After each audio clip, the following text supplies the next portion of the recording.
సహవాసం కలిగి ఉండే అవకాశాన్ని ప్రభు నాకు కలిగించినందుకు మొదటగా ప్రభుకి కృతజ్ఞతలు చెల్లిస్తూ ఉన్నాను.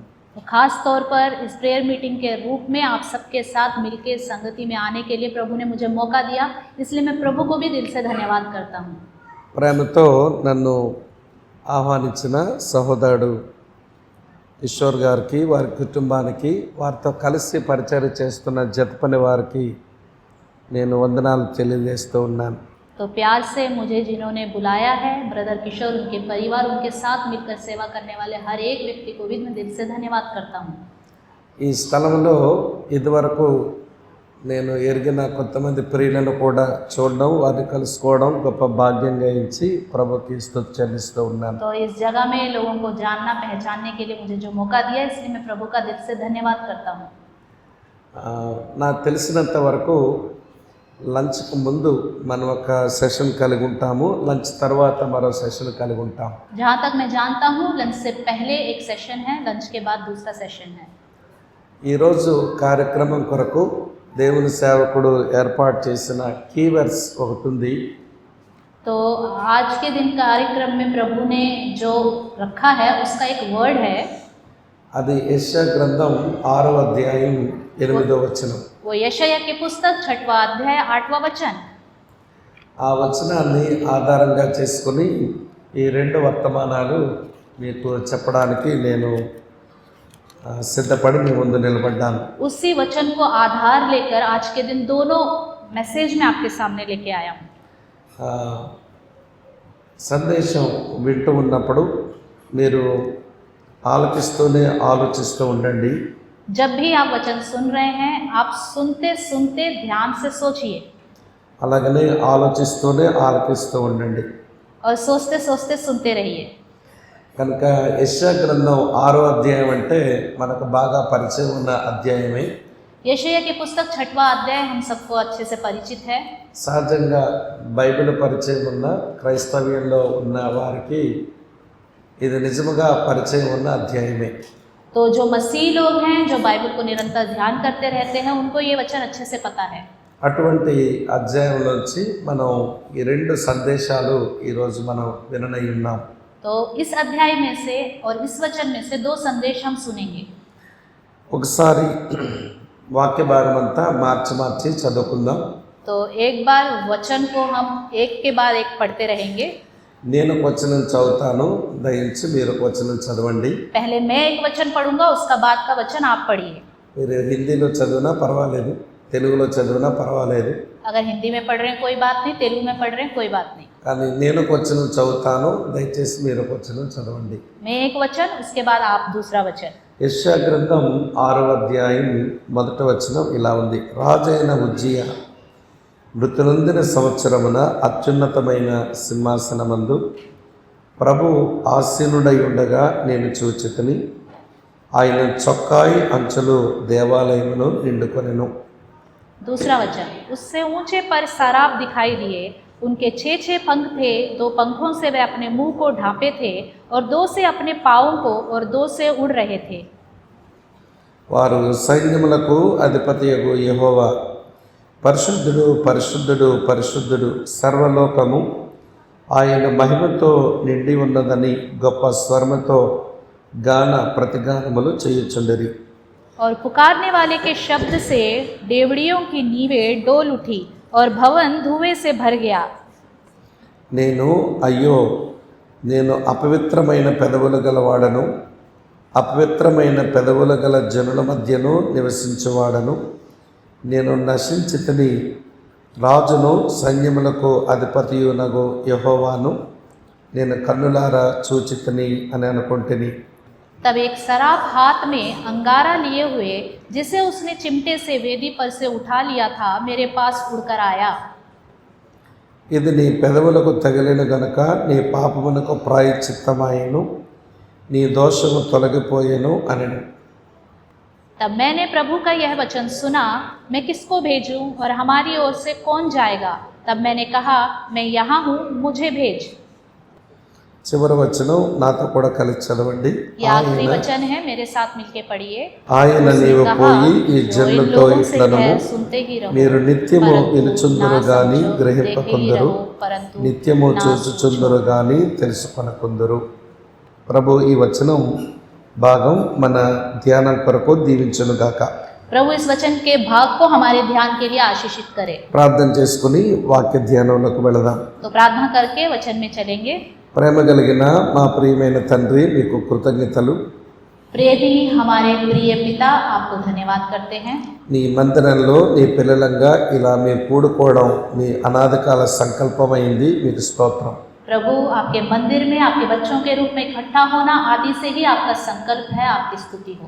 మా దేశమునకు మీరు స్వాతంత్రం ఇచ్చిన ఆ దినాన్ని జ్ఞాపకం చేసుకుని हमारे देश को आपने जो स्वतंत्रता दी उसको याद करते हुए మీరిచ్చిన స్వేచ్ఛకై మీకు వందనాలు చెల్లిస్తూ ఉన్నాం. आपने जो स्वतंत्रता दी उसके लिए मैं धन्यवाद करता हूँ। బ్రిటిష్ వారి యొక్క యాజమాన్యం నుంచి బయటపడ్డాం, కానీ ब्रिटिश के प्रभु, ब्रिटिश लोगों के प्रभु जो अत्याचार थे उससे तो बाहर आ गए, ఇంకా మా దేశంలో అనేకమైన ఒత్తిళ్ల కింద మేము నలిగిపోతూనే ఉన్నాం. लेकिन फिर भी हमारे देश में बहुत से ऐसे दबाव हैं जिसमें हम दबते जा रहे हैं। మీరు మా దేశాన్ని కనికరించి జ్ఞాపకం చేసుకోవాలని ప్రార్థిస్తూ ఉన్నాం. तो हमारे देश को प्रभु आप कृपा दिखाकर याद कीजिए करके विनती करता हूँ। ఈ సెలవు దినం కారణంగా మేము ఈ వన్ డే ఈ మీటింగ్ మేము కలిగి ఉంటుంది. प्रभु, आज छुट्टी का दिन है तो एक दिन हम ये मीटिंग को चला रहे हैं। ఈరోజు నీ మందిరంలో మేము గడిపే సమయం మాకు దీవెనకరంగా చేయండి. प्रभु, इस मंदिर में जो हम समय बिताते हैं वो उसको आशीष कीजिए। మీరు మాతో మాట్లాడుతూ ఉండగా మా మనోనేత్రం వెలిగించబడినట్లు సహాయపడండి. जब आप हमसे बातें कर रहे हैं हमारी मन की आंखें खुल सके, प्रभु आप मदद कीजिए। చేరువచ్చిన నీ దాసులను బట్టి అలాగనే విశ్వాసులను బట్టి మీకు వందనాలు. जितने भी प्रभु आपके विश्वासी और सेवक लोग आए हैं उन सब के लिए धन्यवाद। అలాగనే నీ వాక్యమును ప్రేమించి వచ్చిన నీ పిల్లలను మీరు తృప్తిపరచము. आपके वचन से प्यार करके आए हुए आपके बच्चों को प्रभु आप ही तृप्त कीजिए। తర్జుమా చేస్తున్న మా సోదరులను కూడా మీరు బలపరచము. प्रभु, जो अनुवाद कर रही है उस बहन को भी प्रभु आप सामर्थ से నీ भर दीजिए। దాసుడైన నన్ను కూడా జ్ఞాపకం చేసుకునండి. आपका दास मैं हूँ प्रभु, आप मुझे भी याद कीजिए। యేసుక్రీస్తు నామంలోనే స్తోత్రాలు చెల్లించి ప్రార్థిస్తున్నాము తండ్రి. यीशु मसीह के नाम से स्तुति करते हुए प्रार्थना करते हैं पिता, ఆమేన్. आमीन। ఓకే, మీరంతా ఆమేన్ చెప్పారా? आप सबने आमीन बोला? మీ ఆమేన్ చాలా చప్పగా ఉన్నట్టుగా ఉంది నాకు. आपका आमीन बहुत फीका है। కొంచెం గట్టిగా చెప్తే బాగుంటుందేమో. थोड़ा ఆమేన్ చెప్తారా? थोड़ा जोर से बोलिए आमीन। Thank you, thank you. धन्यवाद। పరిశుద్ధ గ్రంథంలో చాలా దర్శనాలు రాయబడ్డాయి. पवित्र ग्रंथ में बहुत से दर्शन लिखे हुए हैं, చాలా దర్శనాలు ఉన్నాయి. बहुत से दर्शन हैं। ఇప్పుడు మనం చదివిన ఈ దర్శనం దర్శనాలకే కిరీటం అంటే దర్శనం. अभी हमने जो ये दर्शन पढ़ा है ये दर्शनों का ही मुकुट है। ఈ దర్శనములకు దర్శనాలకే కిరీటం అనే పేరు ఇచ్చారు. इस दर्शन का नाम दिया है दर्शनों का मुकुट। అలా పేరు ఇవ్వడానికి 3 బలమైన కారణాలు ఉన్నాయి. ऐसा नाम इसका देने का 3 प्रमुख कारण है। ఈ దర్శనం మరణంతో వ్రాయబడ్డం ఆరంభమైంది, జీవముతో వ్రాయటం ముగించబడింది. मृत्यु से इस दर्शन का आरंभ हुआ और जीवन से इस दर्शन का अंत हुआ। మరణం నుంచి జీవములోనికి వచ్చిందన్నమాట. मृत्यु से जीवन में आया है। మొదటి వచనంలో రాజు అయిన ఉజ్జియా మృతి నొందిన సంవత్సరమున అని ఉంటుంది. यहाँ पे पहले वचन में जिस वर्ष उजिया राजा मरा करके लिखा हुआ है। 13వ వచనంలో అట్టి ముద్దు నుండి పరిశుద్ధమైన చిగురు పుట్టను అని రాసి ఉంటుంది. और 13वें वचन में लिखा है कि उस बांझ वृक्ष को काट डालने पर उसका टूट बना रहता है। ఈ దర్శనం మరణము నుంచి జీవానికి ప్రయాణం చేసింది. ये दर्शन मृत्यु से जीवन में लेके जाता है। క్రైస్తవ్యం అనుభవం కూడా ఇదే కదా. मसीही लोगों का अनुभव भी ऐसा ही है ना। యోహాను సువార్త 5:24లో యేసు ప్రభు ఈ మాట చెప్పారు. यूहन्ना सुसमाचार 5:24 में यीशु मसीह ने ये कहा, నా మాట విని నన్ను పంపిన వాని యందు విశ్వాసం ఉంచువాడు నిత్యజీవం పొందినవాడు, వాడు తీర్పులోనికి రాక మరణము నుంచి జీవములోకి దాటి ఉన్నాడు అని రాసుంటుంది. जो मेरी बात सुनकर चलता है वह मृत्यु में प्रवेश नहीं करेगा, वो जीवन में प्रवेश करेगा करके लिखा हुआ है। దేవుని పిల్లలు ఈ అనుభవంలోనికి రావడం ఆశీర్వాదకరం. प्रभु के बच्चे हैं हम, इस अनुभव में आना हमारे लिए ही आशीष का कारण है। క్రైస్తవ్యం అంటేనే భావం అదే. मसीही जीवन मतलब ही अच्छा होना, మరణము నుంచి జీవములోనికి దాటి రావటం. मृत्यु से जीवन में प्रवेश करना। రెండో కారణం చెప్తాను వినండి. दूसरा कारण बताता हूँ, सुनिए। ఈ దర్శనం చూచిన వ్యక్తి తాను పశ్చాత్తాపడవలసి వచ్చింది. जिस व्यक्ति ने ये दर्शन देखा उसे पश्चाताप करना पड़ा। అయ్యో, నేను అపవిత్రమైన పెదవులు గలవాడను, అపవిత్రమైన పెదవులు గల జనుల మధ్య నివసించిన వాడను అన్నాడు. तो इसने कहा, मैं अशुद्ध होंठ वाला मनुष्य हूँ, मैं अशुद्ध होंठ वाले मनुष्य के बीच में रहता हूँ। అంటే దర్శనం చూచిన వ్యక్తి పశ్చాత్తాపంలోకి వచ్చిన కారణాన ఇది దర్శనాలకే కిరీటం అంటే దర్శనం అన్నారు. दर्शन देखने वाला व्यक्ति के अंदर पश्चाताप आया, इसलिए इस दर्शनों को दर्शनों का मुकुट कहा जाता है। మూడవ కారణం చెప్తాను వినండి. तीसरा कारण बताता हूँ, ఈ దర్శనములో సువార్త సందేశం ఉంది. इस दर्शन में सुसमाचार का संदेश है। ఆ దేవదూత అంటాడు, स्वर्गदूत कहता है, ఇది నీ పెదవులకు తగిలిన గనక నీ పాపములకు ప్రాయశ్చిత్తమాయను, నీ దోషము తొలగిపోయెను అన్నాడు. ये तुम्हारे होंठ को छुआ है, इसलिए तुम्हारे पापों का प्रायश्चित हो गया और तुम्हारे दोष मिट गए हैं। పాప ప్రాయశ్చిత్త సందేశం ఉన్న కారణం చేత ఈ దర్శనం దర్శనాలకే గొప్ప దర్శనమైంది. पापों का प्रायश्चित का संदेश इसमें दिखता है, इसलिए दर्शन सब दर्शनों से मुकुट और बड़ा अच्छा संदेश है। యెషయా అనేటువంటి భక్తుడు ఈ దర్శనం చూసిన తర్వాత यशायाह भक्त ने जब ये दर्शन देखा उसके बाद ఆయన దిశ ఆయన దశ రెండు మారిపోయాయి. उसकी देखने का तरीका और उसका जो दिशा है, चलने का नजरिया सब बदल गया। ఈ యెషయా వలన యెషయా గ్రంథం రాయబడింది. इस यशायाह की पुस्तक में लिखा है। యెషయా గ్రంథంలో ఎన్ని అధ్యాయాలు ఉన్నాయో చెప్తారా? यशायाह की पुस्तक में कितने अध्याय हैं, बता सकते हैं? 66 అధ్యాయాలు ఉన్నాయి. 66 अध्याय है। బైబిల్లో ఎన్ని పుస్తకాలు ఉన్నాయో చెప్తారా? बाइबल में कितने पुस्तक हैं, बता सकते हैं? 66 పుస్తకాలే కదా. 66। అందుకే యెషయా వ్రాసిన యెషయా గ్రంథం దీన్ని మినీ బైబిల్ అని పిలుస్తారు. इसलिए यशायाह की पुस्तक को छोटा बाइबल करके बोलते हैं। ఈ 66 బైబిల్ గ్రంథం అంతా యేసుక్రీస్తుని గురించే మాట్లాడుతుంది. ये 66 पूरा बाइबल जो है यीशु मसीह के बारे में बात करता है। నిత్యత్వ భూతకాలములో యేసు ప్రభు ఎట్లున్నాడో, भूतकाल में यीशु मसीह सदा कैसा था, ఆయన శరీరధారిగా ఎట్లా వచ్చాడో, वो शारीरिक रूप में किस तरह आया, ఆయన భూమి మీద ఎలా సేవ చేశాడో, उन्होंने पृथ्वी पे किस तरह सेवा की, ఆయన ఎలాగ మరణించారో, उनकी मृत्यु किस तरह हुई, ఆయన ఎలాగ తిరిగి లేచారో, किस तरह जी उठे, ఆయన ఎలాగ ఆరోపణమయ్యారో, किस तरह ऊपर चले गए, ఇప్పుడు ఆయన ఏం చేస్తున్నారో, अभी वो क्या कर रहे हैं, ఆయన భవిష్యత్తులో ఏం చేయబోతున్నారో, भविष्य में वो क्या करने वाले हैं, ఇవన్నీ 66 పుస్తకాలు చెబుతాయి. ये सारी बातें 66 पुस्तक बताती हैं। ఈ సంగతులన్నీ ఒక యెషయా గ్రంథమే చెప్తుంది. और इन सब बातों को एक यशायाह की पुस्तक ही बताती అందుకనే है। యెషయా గ్రంథానికి మినీ బైబిల్ అని పేరు. इसलिए यशायाह की पुस्तक को छोटा बाइबल करके नाम दिया गया है। అలాగా యెషయా ఒక దీవెనకరమైన వ్యక్తిగా దేవుని ప్రజలకు మారాడు. यशायाह लोगों के लिए बहुत ही आशीष का कारण बन गया। మరో కారణం చెప్తాను. ఈ దర్శనం చూచిన యెషయా జీవిత అనుభవం, एक और कारण बताता हूँ। ये दर्शन देखने वाला यशायाह के जीवन में, యెషయా గ్రంథం 8వ అధ్యాయం यशायाह की पुस्तक 8वां अध्याय 18వ వచనం ఇలా రాసి ఉంటుంది. 18वें वचन में इस तरह लिखा हुआ है, నేను దేవుడు నాకు ఇచ్చిన పిల్లలు దేవుని ప్రజల మధ్య సూచనలుగా ఉన్నాము అంటాడు. देख मैं और जो तेरे लड़के हैं यहोवा के सामने एक चिन्ह के समान है करके बोलता है। నేను నా పిల్లలు దేవుని ప్రజలకు సందేశాలుగా ఉన్నాము అంటాడు. मैं और मेरी संतान लोगों के लिए एक संदेश है करके बोलता है। తర్వాత యెషయా ఈ దర్శనం చూచిన పిమ్మట यशायाह ने जब ये दर्शन देखा उसके बाद గంభీరమైన తన పరిచర్యను చేసి और भयानक रूप से अपनी सेवा को अच्छे से किया। వేదాంత సాంప్రదాయం చెప్పిన ప్రకారం ఆయన రంపాలతో కోయబడి చనిపోయినాడని చెప్తారు. तो वहाँ की जो परंपरा है उसके हिसाब से उनको आरी से काटा गया था और इस तरह उनकी मृत्यु हो गई थी करके कहते మెట్టుకు हैं। ఆయన ఒక హతసాక్షి అయినాడు. तो वो प्रभु के लिए जीवित साक्षी बन गए। కనుక ఇలాంటి గొప్ప దర్శనంలోంచి మనకు ఒక వచనం మూలవాక్యంగా ఇవ్వబడింది. तो इस दर्शन में से ही ये वचन हमारे लिए आज का मूल वचन है।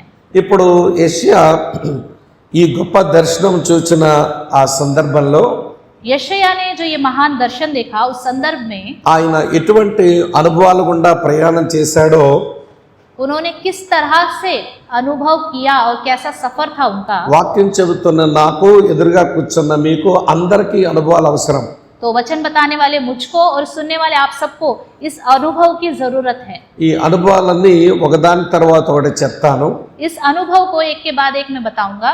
ప్రతి అనుభవం మరో అనుభవంతో చాలా అనుబంధం ఉంటుంది.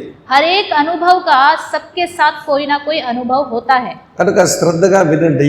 तो ध्यान से सुनिए। ఇందులో ఎన్ని అనుభవాలు మన జీవితంలోకి వచ్చాయో అది చూసుకోవడానికి ప్రయత్నం చేద్దాం. तो इनमें से कितने अनुभव हमारे जीवन में आए हैं हम समझने की ఈ कोशिश करेंगे। అనుభవాలన్నీ మన జీవితంలోనికి వస్తే ये सारे अनुभव हमारे जीवन में आएंगे तो మనము ఆశీర్వదించబడి మరి కొంతమందికి ఆశీర్వాదకరంగా మారుతాం. हम खुद आशीष पाएंगे और दूसरों के लिए भी आशीष का कारण बन जाएंगे। యెషయా ఆశీర్వదించబడ్డాడు, అనేకులకు ఆశీర్వాదకరంగా ఉన్నాడు. यशायाह ने खुद आशीष पाया और दूसरों के लिए भी आशीष का कारण बन गया। మనకు కూడా ఆశీర్వదించబడి అనేకులకు ఆశీర్వాదకరంగా మారాలి. हमें भी आशीष पाना है और दूसरों के लिए भी आशीष का कारण बनना है। ఇప్పుడు మనం చదువుకున్న ఈ 9 వచనాలను ఆధారంగా చేసుకుని अभी हमने जो ये 9 वचन पढ़े हैं इसके आधार में యెషయా పొందిన ఒక 7 ప్రాముఖ్యమైన అనుభవాలు జ్ఞాపకం చేస్తాను. तो यशायाह ने जो 7 प्रमुख अनुभव पाए वो हम देखेंगे। మొదటి అనుభవం पहला अनुभव 6వ అధ్యాయం 1 నుంచి 3 వచనాలు చూడండి. छठवां अध्याय यशायाह की पुस्तक 1 से 3। రాజైన ఉజ్జియా మృతునొందిన సంవత్సరమున అత్యున్నతమైన సింహాసనమందు ప్రభు ఆసీనుడై ఉండగా నేను చూచితిని అన్నాడు. जिस वर्ष उजिया राजा मरा मैंने प्रभु को बहुत ही ऊंचे सिंहासन पर विराजमान देखा और उस वस्त्र के घेर से मंदिर पर गया करके कहता है। ఇందులో ఉన్న అనుభవం ఏంటి అంటే इसके अंदर का अनुभव क्या है? దేవుని చేత సంధించబడుట, प्रभु के द्वारा वो दर्शन पाना, కన్ఫ్రంటేషన్ బై గాడ్. कन्फर्मेशन प्रभु के द्वारा पाना। దేవుని చేత సంధించబడ్డం అది మొదటి అనుభవం. कन्फर्मेशन प्रभु के द्वारा पाना ये सबसे पहला अनुभव है। కన్ఫ్రంటేషన్ అంటే దేవునితో ముఖాముఖి భేటీ అవ్వటం, मतलब आमने सामने सीधा प्रभु से बातें करना, దేవుని చేత సంధించబడ్డం. प्रभु की बातों को सुनना। మనం ఏ దేవుని పేరటైతే ఈ మందిరంలో కూర్చున్నామో हम जिस प्रभु के नाम से इस मंदिर में बैठे हुए हैं ఆ దేవుడు తన పిల్లలను సంధించువాడు. तो वो प्रभु अपने बच्चों से बातें करने वाला है। ఆయన ముఖాముఖిగా వారికి తన భేటీని ఇస్తాడు. तो वो आमने सामने रहकर अपना दर्शन उनको दिखाता है। ఈ అనుభవాన్ని దేవుని చేత ఎన్కౌంటర్ చేయబడ్డం అని అంటాం. इस अनुभव को हम कहते हैं प्रभु के साथ एनकाउंटर होना। ఈ అనుభవం ఇక్కడ కూర్చున్న ప్రతి ఒక్కరికి ఇది అవసరమైన అనుభవం. ये अनुभव हर एक व्यक्ति जो यहाँ बैठे उनके लिए बहुत जरूरी है। మనం ఆశీర్వదించబడ్డానికి ఇది మొట్టమొదటి అనుభవం. हमें आशीष पाना है तो ये सबसे पहला अनुभव है। దేవుడు మనల్ని సంధించువాడే, प्रभु हमको हमारे साथ संधि करने वाला మనం है, కూడా ఆయన చేత సంధించబడాలి. तो हमें भी उनके द्वारा दर्शन पाना है। దేవుడు మనల్ని కలుసుకునేవాడే, प्रभु हमसे मिलने वाला है, మనం కూడా ఆయన కలుసుకోవడానికి ఇష్టపడాలి. तो हमें भी उनसे मिलने की इच्छा रखनी चाहिए। ఇప్పుడు మనం చదివిన వచనంలో अभी हमने जो वचन पढ़ा है, యెషయాను సంధించిన దేవుడు ఎవరు? यशायाह से मिलने वाला परमेश्वर कौन था? యెషయాతో ముఖాముఖి భేటీకి వచ్చిన దేవుడు ఎవరు? यशायाह के आमने सामने आकर बात करने वाला कौन था? యెషయాను ఎన్కౌంటర్ చేసిన దేవుడు ఎవరు? यशायाह से एनकाउंटर करने वाला परमेश्वर ఈ कौन था? మొదటి వచనంలో రాసి ఉంది, इस पहले वचन में लिखा है ఆయన అత్యున్నతమైన సింహాసనం మీద కూర్చున్నట్ట. वो ऊंचे सिंहासन पर विराजमान है। అత్యున్నతమైన సింహాసనం మీద కూర్చునేవాడు ऊंचे सिंहासन पर बैठने वाला రాజుల రాజు అన్నమాట, वो राजाओं का राजा है, ప్రభువులకు ప్రభు అన్నమాట, वो प्रभुओं का प्रभु है, సార్వభౌముడు అని బైబిల్ అంటుంది. वो सर्वांतरयामी है करके बाइबल कहता है। అత్యున్నతమైన సింహాసనం పైన రాజు కూర్చుంటాడు, ऊंचे सिंहासन पर राजा बैठता है దిగువన సామంతరాజులు కూర్చుంటారు, और उनके नीचे जो है सामंत राजा बैठते हैं ఆ కిందన మంత్రులు కూర్చుంటారు, और उनके नीचे उनके मंत्री बैठते हैं, సామాన్య ప్రజలు అలా లేచి నిలబడి ఉంటారు. और जो सामान्य लोग होते हैं वो ऐसे सामने खड़े रहते हैं। ఇప్పుడు యెషయా చూస్తున్న ఈ దర్శనం ఒక రాజ దర్బార్ అన్నమాట. जो यशायाह दर्शन देख रहा है एक राजा का दरबार देख रहा है। కనుక ఇప్పుడు యెషయా చూసినటువంటి వ్యక్తి ఆయన రాజుల రాజు ప్రభుల ప్రభు సార్వభౌముడు. तो यशायाह ने जो दर्शन देखा है वो राजाओं का राजा, प्रभुओं का प्रभु और सर्वांतर्यामी है। ఈ రోజున దేవుని పిల్లలమైన మనల్ని ఈ సార్వభౌముడు మనల్ని కలుసుకోవాలి. तो परमेश्वर के संतान हम हैं, तो हम इस सर्वांतर्यामी परमेश्वर से మనల్ని मिलना है। కలుసుకున్నటువంటి వాడు ఈ చక్రవర్తి సార్వభౌముడు అని మనకు అర్థం కావాలి. जो हमसे मिल रहा है वो एक चक्रवर्ती है, वो बस सर्वांतर्यामी है करके हमें समझ में भी आना चाहिए। ఇప్పుడు సార్వభౌముడు చక్రవర్తి రాజుల రాజు అనే మాట ఏంటో మళ్ళీ మనకు అర్థం అవ్వాలి. ये चक्रवर्ती है, राजाओं का राजा है, सर्वांतर्यामी है करके ये बात हम सबको समझ में आनी चाहिए। మేము నమ్మిన దేవుడు సార్వభౌముడు అని అంటుంటాము. हम कहते हैं हमने जिस पर भरोसा करा है वो सर्वांतर्यामी। మనము నమ్ముకున్న దేవుడు రాజుల రాజు ప్రభుల ప్రభు అంటుంటాము. हम कहते हैं हम जिस पर विश्वास करते हैं वो प्रभु राजाओं का राजा, प्रभु का प्रभु है। అయితే దాని అర్థం ఏంటి అసలు? तो इसका मतलब क्या है? ప్రియులారా, బైబిల్ చాలా స్పష్టంగా చెప్తుంది. बाइबल स्पष्ट रूप से बताती है సార్వభౌముడు చక్రవర్తి అంటే सर्वांतर्यामी और चक्रवर्ती मतलब తాను ఏదైనా చేస్తూ ఉన్నప్పుడు తన ఇష్టము చొప్పున సమస్తమును చేసుకుంటాడు. वो जब कुछ भी करता है तो अपनी मन मर्जी से सब कुछ करता है। ఆయనకు ఎవరి సహాయం అవసరం లేదు. उसको किसी की मदद की जरूरत नहीं है, ఆయన ఎవరి సలహా కూడా తీసుకోడు. वो किसी की सलाह भी नहीं लेता। ఆయనకి సహాయం ఎందుకు అవసరం లేదు అంటే ఆయన సర్వశక్తిమంతుడు గనక. उसको किसी की मदद की जरूरत क्यों नहीं है? वो सर्वशक्तिमान है। ఎవరి సలహా ఆయనకి ఎందుకు అవసరం లేదంటే ఆయన సర్వజ్ఞాని గనక. वो किसी की सलाह क्यों नहीं लेता? वो सर्वांतर्यामी है। ఆయన इसलिए సర్వశక్తిమంతుడు కాకపోతే మన సహాయం తీసుకునేవాడే. अगर वो सारी शक्ति उसके पास नहीं होती तो हमारे से वो मदद ले लेता। ఆయన సర్వజ్ఞాని కాకపోతే మన సలహాలు తీసుకునేవాడే. वो सर्वज्ञानी नहीं होता तो हमारी सलाह ले लेता। ఆయన సర్వశక్తి సర్వజ్ఞానం ఉన్నవాడు గనక उसके पास सर्वशक्ति है, वो सर्वज्ञानी है, इसलिए ఆయన ఏది చేసినా తన చిత్తము చొప్పున చేసుకుంటాడు. वो कुछ भी करे वो अपनी मर्जी के हिसाब से करता है। ఆయనకి ఎవరు సలహాలు ఇవ్వాల్సిన పని లేదు. उसको सलाह देने की जरूरत है ही नहीं, ఆయనకి ఎవరు సహాయం చేయాల్సిన పని లేదు. और वो कोई भी उसकी मदद करने की जरूरत नहीं है। 115వ కీర్తన 3వ వచనంలో ఉంటుంది.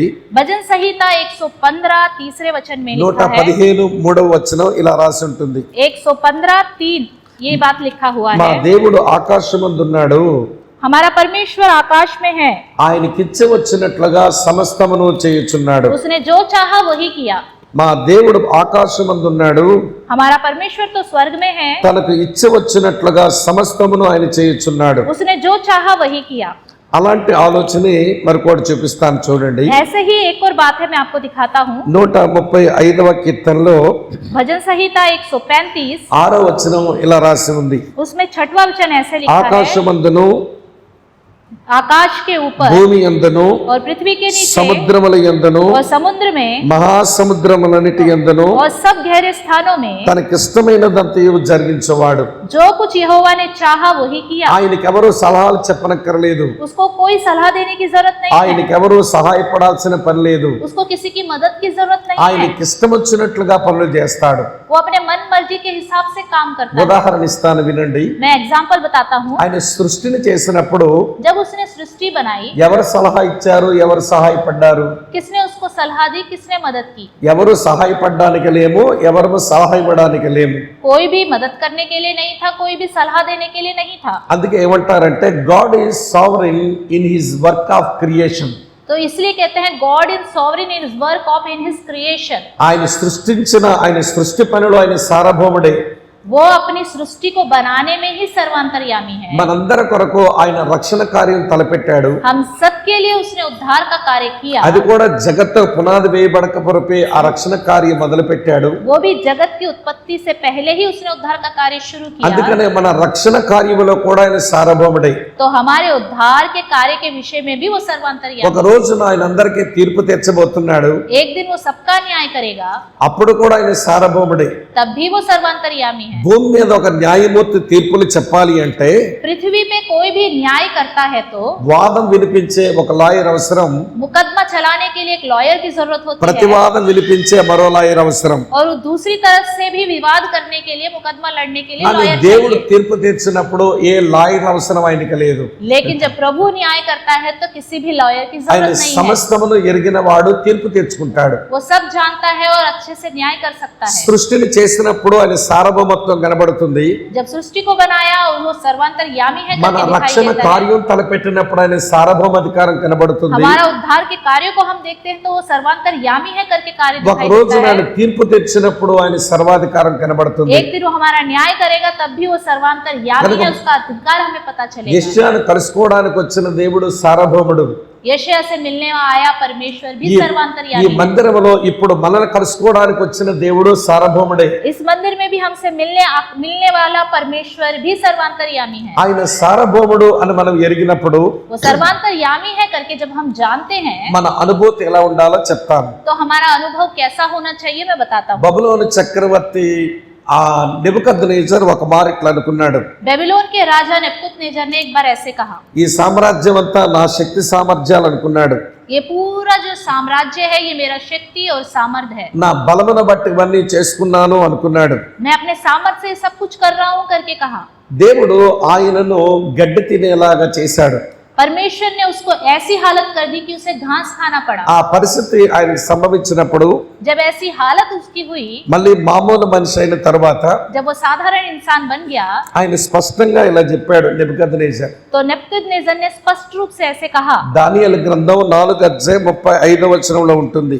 दानियेल की पुस्तक 4 अध्याय 35 वचन में ऐसा लिखा हुआ है, మీ కొరకే చదువుతున్నాను, వినండి. तो मैं पढ़ रहा हूँ, आप सुनिए। భూనివాసులందరూ ఆయన దృష్టికి ఎన్నిక రాని వారు ఆయన పరలోక సేన ఎడలను భూనివాసుల ఎడలను తన చిత్తము చొప్పున జరిగించుకున్నవాడు ఆయన చెయ్యి పట్టుకుని నీవేమి చేయుచున్నావని ఆయనతో చెప్పుడు ఎవడనూ సమర్థుడు కాదు. पृथ्वी के सब रहने वाले उसके सामने तुच्छ गिने जाते हैं और वह स्वर्ग की सेना और पृथ्वी के रहने वालों के बीच अपनी ही इच्छा के अनुसार काम करता है और कोई उसको रोककर उसे नहीं कह सकता है तूने यह क्या किया है। ఆయన పరలోక సేన ఎడల ఏదో చేస్తారు, वो स्वर्ग की सेना है ఆయన భూనివాసుల ఎడల ఏదో చేస్తారు. और वो पृथ्वी में रहने वालों के बीच में भी कुछ करेगा। దేవుని దగ్గరకు వచ్చి ఇలా ఎందుకు చేశావు అని అడగలిగిన వారు ఎవరూ లేరట. प्रभु के पास आकर आपने ऐसा क्यों किया करके पूछने वाला कोई भी नहीं है। 2-3 విషయాలు చెప్తాను, వినండి. 2-3 विषय बताऊंगा, सुनिए। మా విశాఖపట్నం మీదకు హుద్హుద్ అనే పెద్ద తుఫాన్ వచ్చింది. तो हमारे विशाखापट्टनम में एक హుద్హుద్, तुदहुद करके तूफान आया था। ఆ తుఫాన్కి వారు ఇచ్చిన పేరది. तूफान का नाम दिया था उन्होंने तुदहुद। హుద్హుద్ తుఫాన్ వచ్చినప్పుడు కార్లు ఎగిరిపోయినాయి, हुदुद तूफान जब आया था कार उड़ गए थे చాలా బిల్డింగ్స్ అన్ని కూలిపోయినాయి. और बहुत सारे बिल्डिंग्स ढह गए थे। ఇప్పుడు ఎవరు దేవుని దగ్గరకు వెళ్ళి ఈ తుఫాను మాకు ఎందుకు ఇచ్చావు అని అడగలిగిన వాడు ఎవడున్నాడు అక్కడ? तो कोई है क्या ऐसा जो प्रभु के पास जाकर ये तूफान आपने हमें क्यों दिया पूछ మనం सके? ఎవరు అడగడానికి సరిపోము. हम इसके योग्य ही नहीं कि हम पूछ सके। అంతెందుకు 2019లో మన ప్రపంచమంతా కోవిడ్ వచ్చింది. इतना ही नहीं, 2019 में पूरी दुनिया में कोविड आ गया था। ఈ పరిస్థితిని ఎందుకు కలిగించావని దేవుణ్ణి అడగలిగిన సత్తా ఉన్న వాళ్ళు ఎవరూ లేరు. और किसी के पास इतना सामर्थ्य नहीं है कि प्रभु से पूछे कि क्यों ये कोविड दिया। ఆయన సార్వభౌముడు, చక్రవర్తి, वो सर्वांतर्यामी है, वो राजा है, ఆయన రాజుల రాజు, ప్రభుల ప్రభు. वो राजाओं का राजा, प्रभुओं का प्रभु है। ఆయన ఇష్టము చొప్పున తన చిత్తము చొప్పున సమస్తమును జరిగించుకుంటాడు. वो अपनी मर्जी और इच्छा के हिसाब से सब कुछ करेगा। ఆయన చెయ్యి పట్టుకొని ఇలా ఎందుకు చేశావు అని అడగలిగిన వారు ఎవరూ లేరు. उसका हाथ पकड़कर क्यों ऐसा किया करके पूछने वाला कोई भी नहीं है। సరే, అటువంటి దేవుడు యెషయాతో భేటీకి వచ్చాడు. ऐसा परमेश्वर यशायाह से मिलने के लिए आया। అత్యున్నతమైన సింహాసనం మందు కూర్చున్నవాడు యెషయాతో భేటీకి వచ్చాడు. ऊंचे सिंहासन पर विराजमान करने वाला यशायाह से मिलने के लिए आया। యెషయాకు ఆయన ఎవరో అర్థమైంది.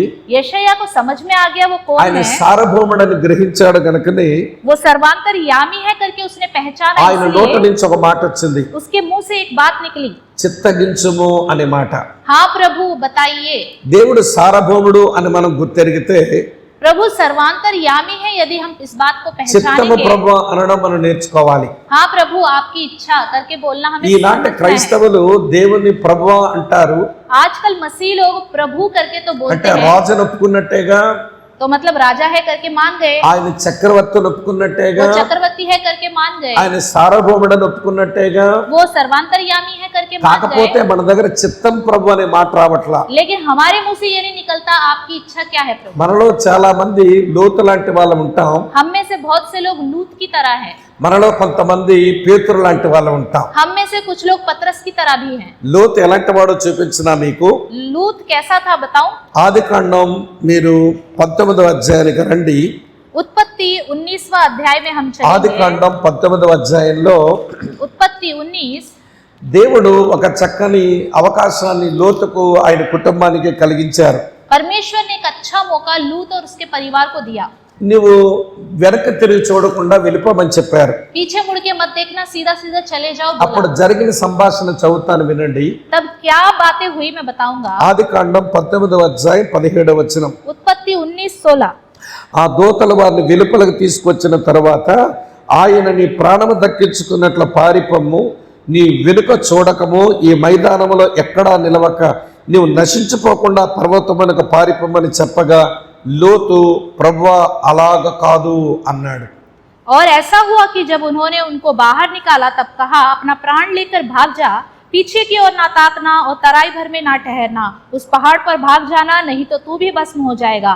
लूत ने उससे कहा, हे प्रभु ऐसा ना कर। ప్రభువా చిత్తం అంటం లేదు లోతు.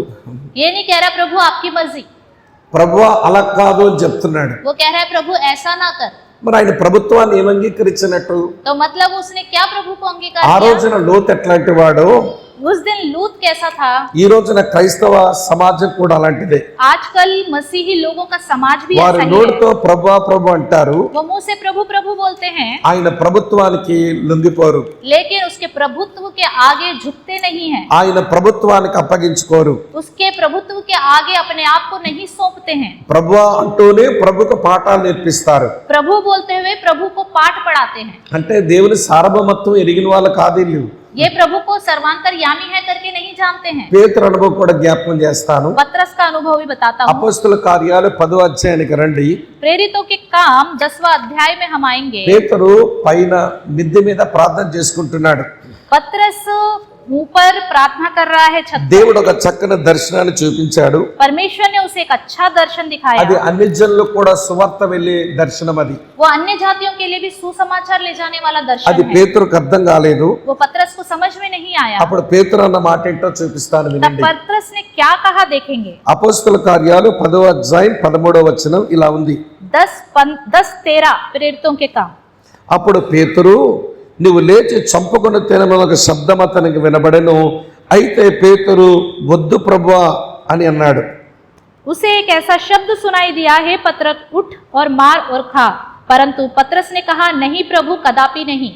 పేతురుకేమో ప్రభు ఒక దర్శనం చూపించి అందులోంది తినవయ్యా అని చెబితే, प्रभु ने पत्रस को दर्शन दिखाया और कहा उसमें से खा। ఇప్పుడు పేతురు ప్రభుని ప్రభు అని పిలుస్తున్నాడు, पत्रस प्रभु को प्रभु बोल रहा है కానీ వద్దు ప్రభు అంటున్నాడు. और नहीं करके भी बोल रहा है। లోతేమో అలా కాదంటున్నాడు, लूत कह रहा है ऐसा ना कर, పేతురేమో వద్దంటున్నాడు. और पत्रस कह रहा है नहीं। కానీ నోట్లోంచి ప్రభు అని సంబోధన మాత్రం వచ్చేస్తుంది. लेकिन दोनों के मुंह से प्रभु करके तो आ रहा है। ఇది ఆయన ప్రభుత్వానికి అప్పగించుకునే జీవితం కాదు.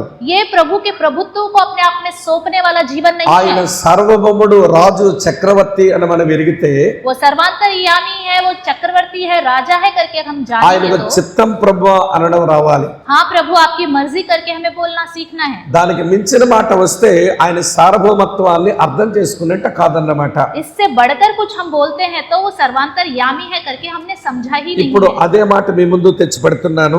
मैं वही बात आपके सामने रखता हूँ। నువ్వు నమ్మిన దేవుడు సార్వభౌముడు అని ఎరుగుదువా? आप जिस पर भरोसा करते हो परमेश्वर सर्वांतरयामी है करके जानते हो, ఆయనతో నీకు కన్ఫ్రంటేషన్, ఈ సంధింపు అనేది జరుగుతుందా? तब उसके साथ क्या आपकी संधि होती है? నీ దిశ నీ దశ రెండో మారాలి అంటే, आपकी दिशा आपकी दशा दोनों बदलनी है तो నువ్వు ఆశీర్వదించబడి 10 మందికి ఆశీర్వాదకరంగా మారాలి అంటే, आपको आशीष पाना है, दूसरों के लिए आशीष का कारण बनना ఈ है तो దేవుని చేత సంధించబడాలి. प्रभु से आपकी संधि होनी ఈ चाहिए। దేవునితో ముఖాముఖి భేటీ జరగాలి. परमेश्वर के साथ आमने सामने आपका भेंट होना ఈ है। దేవునితో నువ్వు ఎన్కౌంటర్ చేయబడాలి. परमेश्वर से एनकाउंटर आपका होना है। యెషయాకు ఈ భాగ్యం దొరికింది. यशायाह को अच्छा सौभाग्य मिला, దేవుని చేత ఆయన సంధించబడ్డాడు. परमेश्वर से उसकी संधि हुई। ఆయన ఆ దేవుడు సార్వభౌముడు, చక్రవర్తి అని అర్థమైంది.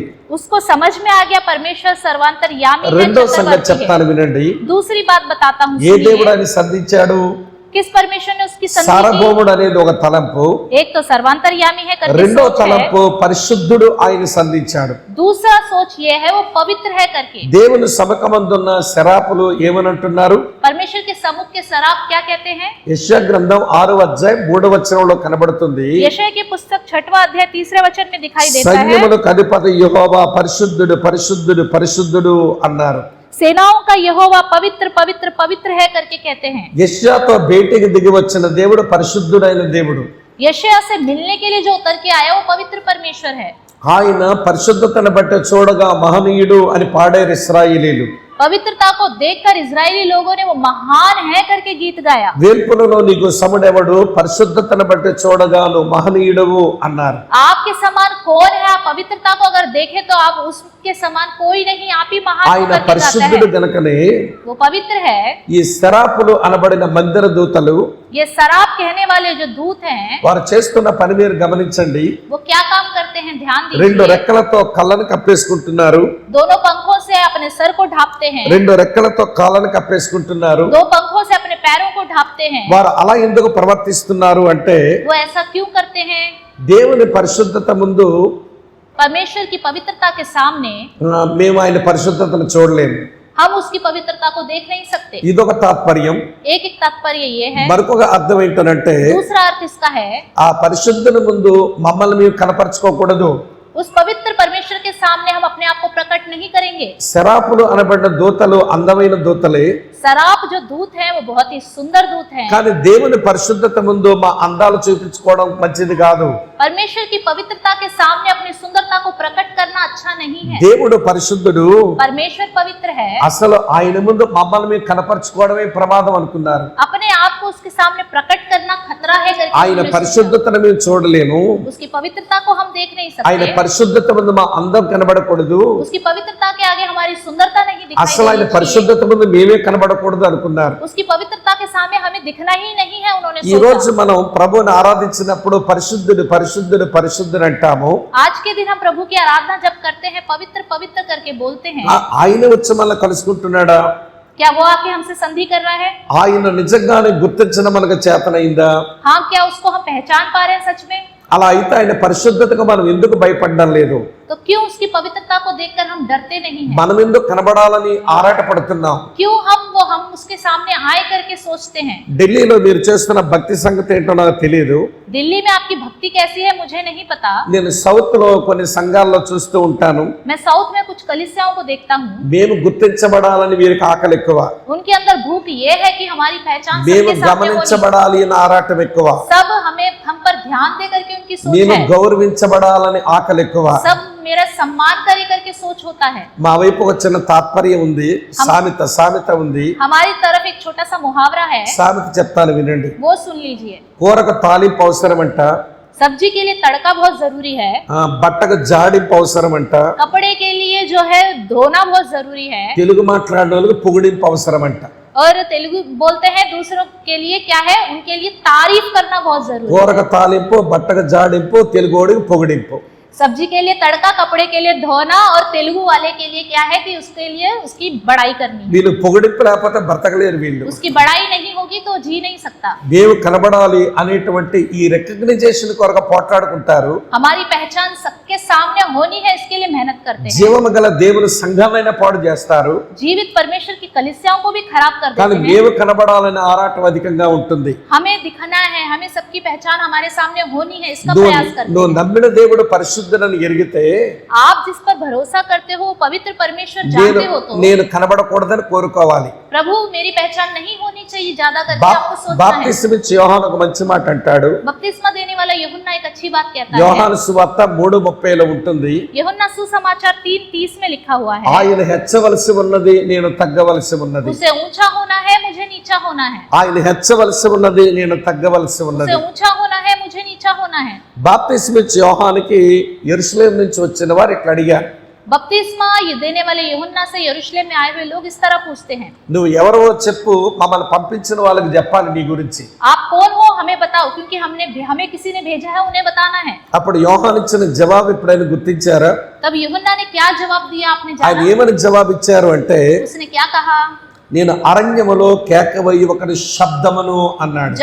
जंगल में पुकारने वाले का एक शब्द हूं मैं। ఇప్పుడు ప్రశ్న వేస్తాను, ఆలోచించండి. अब एक प्रश्न करता हूं, सोचिए। శబ్దం కనబడుతుందా, వినబడుతుందా? शब्द सुनाई देता है या दिखाई देता है? శబ్దం కనబడుతుందా, వినబడుతుందా? शब्द दिखाई देता है या सुनाई देता है? శబ్దం వినబడేదే గాని కనబడేది కాదు. शब्द सुनाई देता है, दिखाई नहीं देता। అంటే దేవుని పిల్లలు ఈ లోకంలో వారు వినబడవలసిన వారే గాని కనబడవలసిన వాళ్ళు కాదు. तो परमेश्वर के संतान इस दुनिया में सिर्फ सुनाई देने चाहिए, दिखाई नहीं देने चाहिए। మనకు పట్టిన మైదా రోగం ఏంటో గాని మనం కనబడాలనుకుంటాం. हमारे अंदर एक ऐसी बीमारी है, पता नहीं, हम सबको दिखाना चाहते हैं। ఆ కారణం వల్ల దేవుని పని పాడవుతూ వస్తుంది. उस कारण की वजह से प्रभु का काम खराब దేవుడు होता रहता है। పరిశుద్ధుడు అని మనం గుర్తెరిగితే, प्रभु पवित्र है करके हम पहचानेंगे तो నేను కనబడకూడదు అని దాగి ఉంటాం.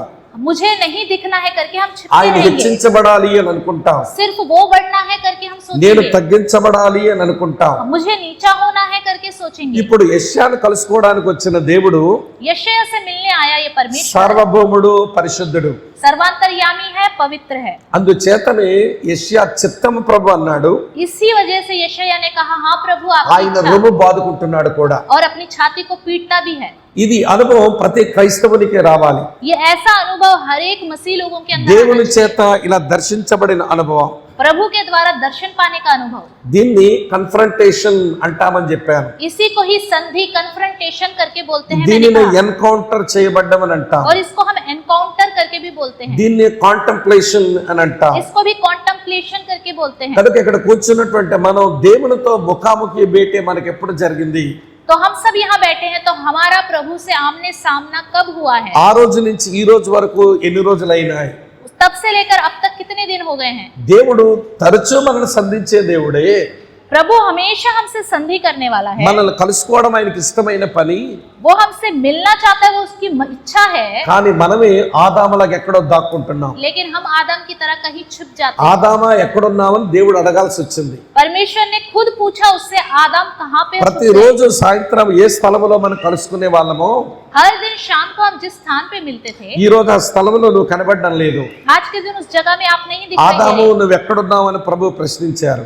आदम तुम कहाँ हो करके प्रभु ने ఈ उससे రోజు प्रश्न किया। క్రైస్తవులను ప్రభు అలానే ప్రశ్నిస్తున్నారు. तो आज के दिन मसीह लोगों से भी प्रभु इस तरह క్రైస్తవులారా प्रश्न మీరు करता है। ఎక్కడున్నారు? మీరు हे मसीह लोगों, तुम कहाँ हो? నేను మిమ్మల్ని కలుసుకోవడానికి వచ్చా, मैं आपसे मिलने आया हूँ, కానీ మీరు నా దగ్గర రావడం లేదు. लेकिन आप लोग मेरे पास नहीं आ रहे ఆ हो। రోజున ఏదేని తోటలో దేవుని బాధ, उस समय अदन की वाटिका में प्रभु का दुख, ఈ రోజు వరకు అదే బాధలో దేవుడు కంటిన్యూ అవుతున్నాడు. आज तक उसी दुख में प्रभु कंटिन्यू हो रहा है। ఇప్పుడు ఎవరి గురించో మనం ఆలోచించొద్దు. किसी और के बारे में हम नहीं దేవుడు सोचेंगे। నన్ను కలుసుకోవడానికి వచ్చినప్పుడు प्रभु जब मुझसे मिलने आ रहा నేను है, ఆయనతో కలుసుకునే అనుభవాలు ఎన్నున్నాయి నాకు. तो उससे मिलने का अनुभव क्या क्या है मेरे पास? దేవునితో ముఖాముఖి భేటీ ఎప్పుడు జరిగింది? प्रभु का आमने सामने मेरे से भेंट कब हुआ है? చిత్తం ప్రభు అని చెప్పుకొని हाँ प्रभु, आपकी मर्जी करके बोलकर, అయ్యో అంటూ రొమ్ము బాదుకొని हाय करके अपनी छाती को पीटते हुए, ఇలాంటి ఆత్మ సంబంధమైన అనుభవాలు మన జీవితంలో ఎప్పుడు చోటు చేసుకున్నాయి? इस तरह आत्मा से जुड़े हुए संबंध वाली बातें ఇది हमारे जीवन में ఖచ్చితంగా कब మనం हुआ? ఆలోచించవలసిన విషయం. जरूर ये सोचना है। కనుక మొదటి అనుభవం దేవుని చేత సంధించబడ్డం. पहला अनुभव प्रभु से संधि करना। యెషయా మరొక అనుభవంలోనికి వెళ్ళాడు. यशायाह एक और अनुभव में गया। ఈ అనుభవం ఏంటంటే దేవుని చేత ఒప్పించబడుట. ये अनुभव है प्रभु के द्वारा मनाया जाना। Conviction by God. దేవుని చేత సంధించబడిన ఆయన దేవుని చేత ఒప్పించబడ్డాడు. परमेश्वर के द्वारा संधि हुआ, वो प्रभु के द्वारा मनाया भी गया। ఆయన ఆశీర్వదించబడి అనేకులకు ఆశీర్వాదకరంగా మారడానికి ఇవే కారణాలు. वो आशीष खुद पाया और दूसरों के लिए आशीष का कारण हुआ, उसका कारण यही है। మనం ఆశీర్వదించబడి 10 మందికి ఆశీర్వాదకరంగా మారాలంటే ఈ అనుభవాలు మనకు తప్పనిసరి. हमें खुद आशीष पाके दूसरों के लिए आशीष का कारण बनना है, तो ये अनुभव से हमें రెండవ गुजरना है। అనుభవం దేవుని చేత ఒప్పించబడ్డం. दूसरा अनुभव प्रभु के द्वारा मनाया जाना। ఏమని ఒప్పించబడ్డాడు ఆయన? क्या मनाया गया वो? నేను అపవిత్రమైన పెదవులు గలవాడను. उसने खुद मुंह से माना कि मैं अपवित्र, अशुद्ध होंठ वाला हूँ। అపవిత్రమైన పెదవులు గల జనుల మధ్య నివసించిన వాడను. अशुद्ध होंठों के लोगों के बीच में रहने वाला हूँ। నాతో కలిసి ఆలోచించండి. मेरे साथ मिलके सोचिए, ఎవరు యెషయాకు నీవు అపవిత్రమైన పెదవులు గలవాడవని చెప్పారు? किसने यशायाह से कहा कि तुम्हारा होंठ अशुद्ध है? ఎవరు ఆయన చెప్పలేదుగా. किसी ने नहीं कहा है। పరిశుద్ధ దేవుని ఎప్పుడైతే చూచాడో जब उसने पवित्र परमेश्वर को తన देखा, అపవిత్రత తనకు అర్థమవుతూ వచ్చింది.